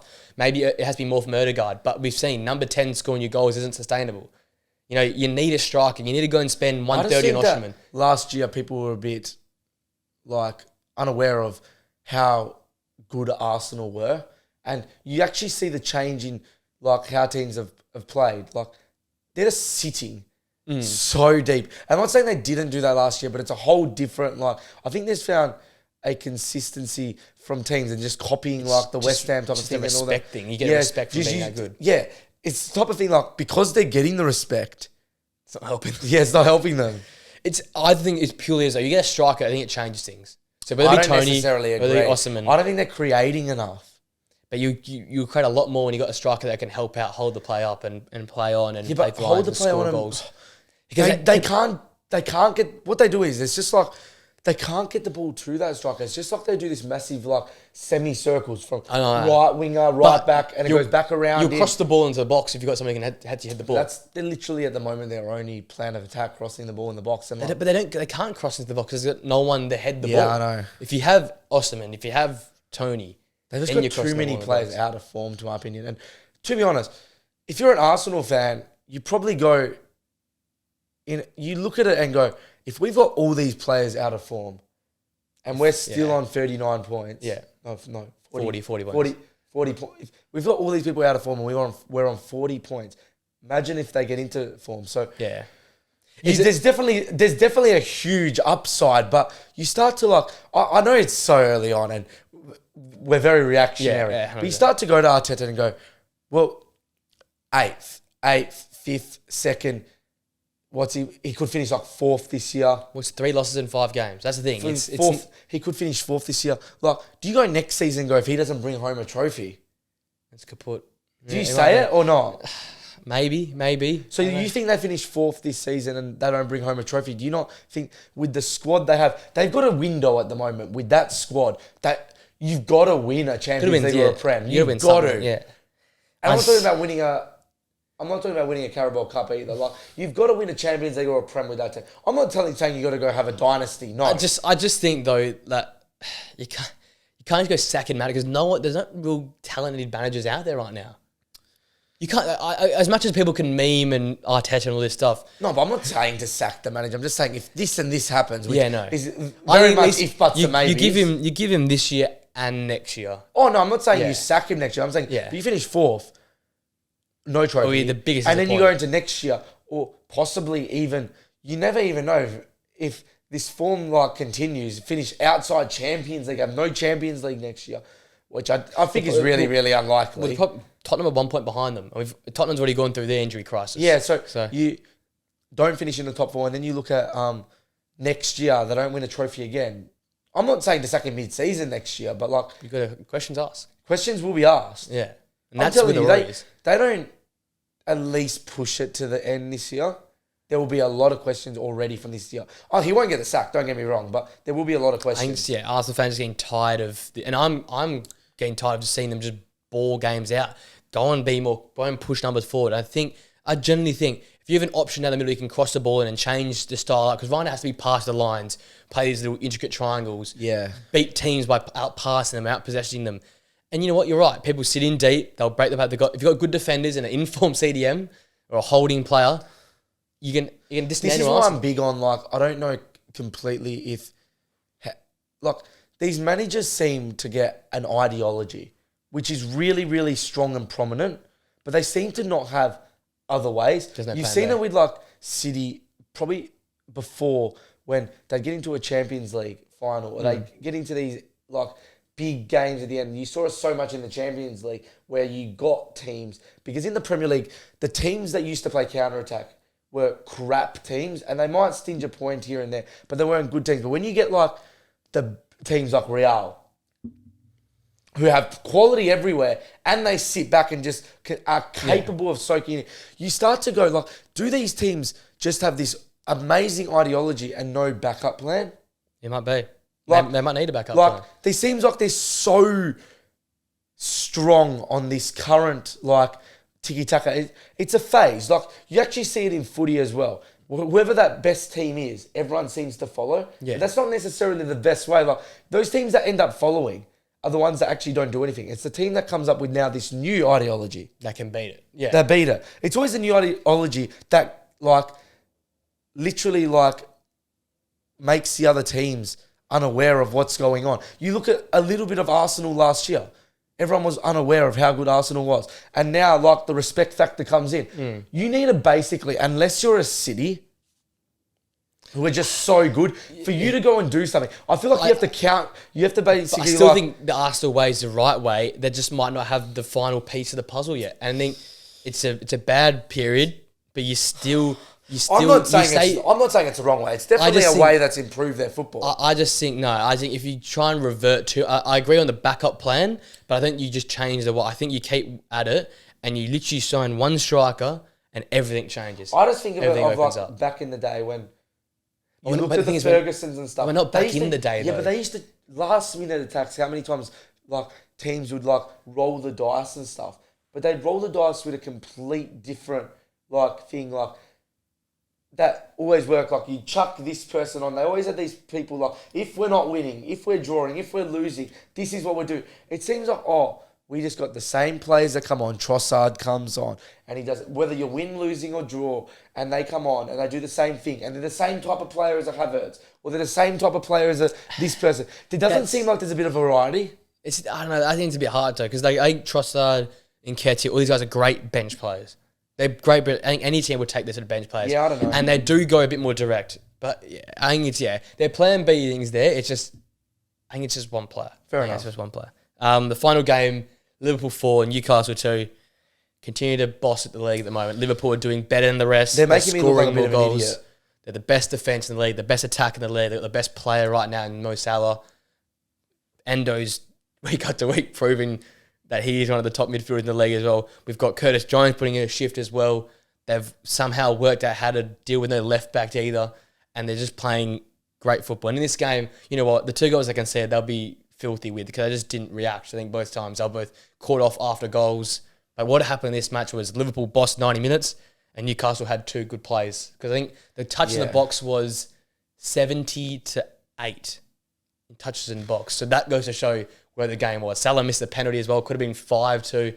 Like, this game, as much as it looked close, I guess on paper 4-2, it was always one way Liverpool. And I think we've seen them separate themselves this weekend. I would agree with you. I think I finally said, not finally, but I said a couple of weeks ago that I just needed a little bit more from Liverpool. I was always really promised by the outlook that it was showing over the first 15 weeks maybe. Yeah. But I said I just didn't see enough. I didn't see enough in the fact that those players off the bench, I feel like they had a couple injuries. Like the players that are so prominent for them get injured, they don't seem to have that great depth. And I was really big on, they're leaking too many goals. And you say they've now got the most clean sheets in the... Most clean sheets, most least conceded as well. So least conceded. So they're proving me wrong in that aspect, which I think is a reason why I'm happy now to say that they definitely are a title contender, which I wasn't happy to say before. And I think that comes with 2 things. Firstly, I think you're seeing the defence is a lot more solid. Yeah. And the second thing is obviously just the continuation of wins whilst other teams aren't.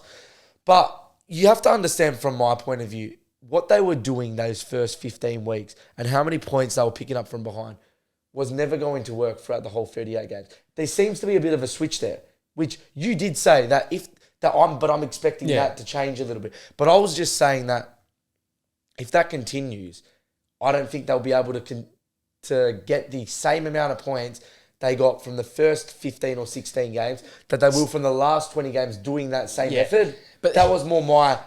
That's the thing, though. It's nothing with the Arsenal thing, though, where you say, they're getting points from these positions. But if you can win games like they do, and I think it's more sustainable because they're in these games where they're normally bossing the game anyway. So that's a tick in my mind. Then you win at Anfield, they don't lose at Anfield anymore. So that's another tick. And then you've got probably one of the top 2 centre-backs in the league at the back. You've got the most informed forward in the league in Salah, who's breaking records left, right and centre. And then you've got a midfield with McAllister in there when he's energetic. It's the traditional Klopp midfield, just an energetic, and the thing was this game here, midfield. As much as if one goal came from the counter-attack, their ability to transition from defence to attack in terms of the way they spring the ball around and play possession, it's exciting to see. It's no more simple passes with simple midfielders. No. They're extravagant midfielders who might not be as big or solid enough to be the proper number 6, but they can play through lines, they can create from deep, they've got proper playmakers from deep positions, and that allows Salah, and that allows Núñez, and that allows Diaz, all these different chances. They had an XG of 7.5 last night. Yeah, it was, I think, the highest XG ever in Premier League. It's ridiculous. It's amazing what Liverpool have done this season, to be honest. After such a, I wouldn't know such a low, but a low last year. Disappointing. Yeah, quite disappointing year. He's seen Klopp to grab a couple signings and revamp the team. He's not probably playing the exact same game plan that he did a couple seasons ago. Yeah. He's just revamped it, done it. He's tinkered with the squad. And it just shows how good of a manager Klopp is because he continually proves people like myself wrong. I know Klopp is a good manager, but I'm just they're leaking too many, or the defence is crap, or they don't have this, or Trent is too advanced and Van Dijk can't cope with it anymore, or something along these lines. But he continually finds answers, which is something that I don't think Arteta has found yet. Klopp always has the answers. Yeah. Arteta has a really good game plan, but doesn't always have the answers. And that's the big thing. The way that he went against what he's been doing for the last, 5 years at Liverpool, which is high press, turn the ball over, then go and play with Milners and Hendersons. Now you've got a bit more showtime, McAllister and Gravenberch and Szoboszlai. Szoboszlai, has been up and down, but recent weeks has refound that form as well. And maybe to your point, if they do find a proper number 6 for 50, 60K, 50 mil during January, really then what doesn't stop them from being... Do they need it though with Trent coming into midfield every game? So Trent basically starts a right back. He as we've argued so many times, Trent really plays 70% of his game in the middle of the park. Well, I say he's a right centre back at the moment, and whoever plays right centre back's playing right back. That's basically the way with the ball that's to look like. But if you get a out number 6, a bigger guy, maybe just to play the games where they need it, where they might need to go up against Everton or they might need to go up against a City to match up with Rodri. I still think McAllister can do the job, but then that sort of blocks that sort of point off. It gives you another dimension that they don't currently have. So it's another dimension, and you're always looking at strengthening your squad. Absolutely. Like the biggest flaw I've had with the Liverpool squad is their depth, and you can bring in a solid number 6 who doesn't necessarily need to play every week, but will be a good reinforcement in those games, maybe against those bigger clubs when you got beautiful playmakers like KDB, like Bruno, like Odegaard playing, like Paqueta playing. Like that could be where it really helps. Whether they be off the bench, whether they be starting, and even Gravenberch off the bench. I'm surprised he's not playing more minutes because he's been very, very good. Another win for them. So they go 5 points clear of City, 3 points clear of Villa. So basically 5 points off the top because we're not thinking Villa's giving Man City second spot at the current point in time. Good spot to be at 20 games. You got last 18 games. You've got City at home. You've got Arsenal away. You've got Manchester United away. Who are the big clubs? They've got Chelsea at home as well. So and Tottenham at home as well. So they've got some bigger games predominantly at home. They'll be thinking maybe people might say they're not in the box seat. I think they're in position 1 because they are in position 1. That's why I'm putting them. Because City obviously will come in 3 or 4 weeks' time. But right now, they're the team 5 points clear. I don't care how many games. They're still 5 points clear. We know the Premier League, we've taken a whole episode about how balanced and even it is. Yeah, we've just seen it so many times with City. And the fact that City are only 5 points down with a game in crisis, you have to put them as favourite. And that's the reason the bookies are usually right. They're not normally wrong, yeah. Newcastle, 5 losses in the last 6 Premier League games as well. Yeah, Eddie Howe's getting a lot of questions at the moment. I think he's really under the pump. Like, we talk about how Ten Hag's getting so much pressure, but that's just because United. You're always going to get the additional pressure when you're Man United. You're the biggest club in the world, the biggest brand in the world. Yeah. Like, I think Newcastle has been equally as bad as United. Yeah, the same sort of injuries as well. Key defenders go down. And Eddie Howe's been there for a long time now, so you can't use the Poch effect either. Yeah, exactly. And I think Newcastle fans are expecting as well. They have expectations now. But yeah, again, he's another one that I don't know how quickly you can get your expectations so high as Newcastle when you came from such a low position. That's what I'm saying. I think definitely you can't settle for crap. Yeah. But realistically, if they finish top 7 after the year they had last year, they played Champions League this year, it's obviously a step down, but sometimes you have to take a step down to go 2 steps up. Exactly. They probably don't need Europe next year to make some signings. No. So whether it be Europa League or Conference, just any sort of Europe, just so you can get some of the signings in. Yeah, exactly. If you've got money to spend, but you can't spend it because that's like with Chelsea. I don't think once they're back in Champions League, the players they'll be getting back in will be ridiculous. Yeah, so that's the thing in Newcastle. I think you got to keep an eye on just scrape in. Especially with Brighton turning the form, West Ham and Tottenham as well. So got to find a way to get something in there. Yeah. But as you said, if Botman and the other guys come back, you'll fix it up. All right, finishing quickly with winners and losers. I'll kick us off with the winner. Who's it touching him? Anthony Elanga is probably my winner. Shutting up his critics in terms of Manchester United coaching staff or Eric Ten Hag, whatever. He was passionate. He got the win. He proved everyone right. And, he continued to be a winner for me in terms of his development as a player. He was a good player with no output in terms of the final pass or the final shot. But now he's got that shot, got goals in him, he's got assists in his game, and he's probably one of the top wingers going around the Premier League. The Premier League, in terms of its spectacle, I think the whole thing itself is just a winner. The league, we've seen why the Premier League clubs aren't going into the Super League because they don't want to lose what they currently have. There are a lot of other clubs who probably are at the moment where they're I don't care if I get kicked out of the La Liga. I don't care if I get kicked out of the Serie A because I need it. They don't want to lose the Premier League because the Premier League is such a money grab at the moment. It would be such a big risk for them to lose it, which is testament to what the Premier League is at the moment because it's not just an English league, it's a global brand. Best managers, best players, best broadcasters, and it's the whole whole money. Money talks in the day. Money it does. Well, the Premier League clubs were the first to decline the Super League in like seconds. Everyone was out.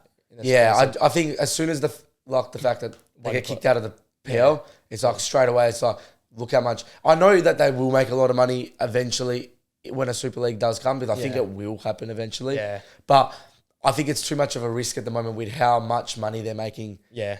In the and considering some of the clubs are sitting 8th in the Prem or 9th in the Prem, you can't really just leave the Prem if you're really a top side. Exactly. The loser, I'm going to go Eric Ten Hag, unfortunately. Another loss, poor subs, Manu off, starting Anthony, all these sort of things. And the pressure, it was there. Now it's really starting to topple on. As much as we're trying to be here from a fair and even standpoint, the media aren't always like that. Fans aren't always like that. When you make these sort of substitutions, that's basically sort of lose you the game, and playing players that aren't in form or not playing well. I know there's some players out, but for me, your point of view is when the media starts piling pressure on it continually, you start getting worried. I think from the weekend, with all that's happened, it's probably the biggest loser to come out of it. Hopefully he can bounce back in the FA Cup. But yeah, eyes are on Eric Ten Hag at the moment. Declan Rice going going back. Yes. Going back and getting dominated by his old team. Even in the midfield battle himself, he didn't look himself. Alvarez looked the better one. Yeah, so your man Edson. Obviously the West Ham strategy that game was to get all five, since they play five midfielders, five traditional midfielders, and just surround him, and that seemed to work like a wonder. And that was a really good sight to behold. That's quite funny. No, that was good as well. Yeah, first few times, Arsenal and Declan Rice getting shaky. Quickly, game is tonight, West Ham, Brighton. Yep. Prediction? West Ham 2, Brighton 0. The West Ham result. I'll be interested to see. Let us know in the comment section down below if you're still here. What's your thoughts on Brighton, West Ham? Could be interesting because Brighton are in good form. West Ham just look too good. Could they go up the table if they win the game? Above? Nah. They're 6 at the moment. They're 6 behind Tottenham. So they could nail down 6th though. Yeah, exactly. Very interesting. Anyway, great another week. Long one this one, but good one nonetheless. Thank you for joining us, mate. Flynn, actually in the comments as well, just what should we comment? Blonde Flynn. Blonde Flynn if you stayed all the way through. Blondie. Blondie or Blonde Flynn in the comments down below. And also let us know your predictions for Brighton, West Ham. That all being said, guys, thanks for tuning in. We'll see you guys actually later this week. Got a special episode coming out later this week. Another away days episode too. 2 in 1 week. And we'll see you guys then. Peace out. Thank you.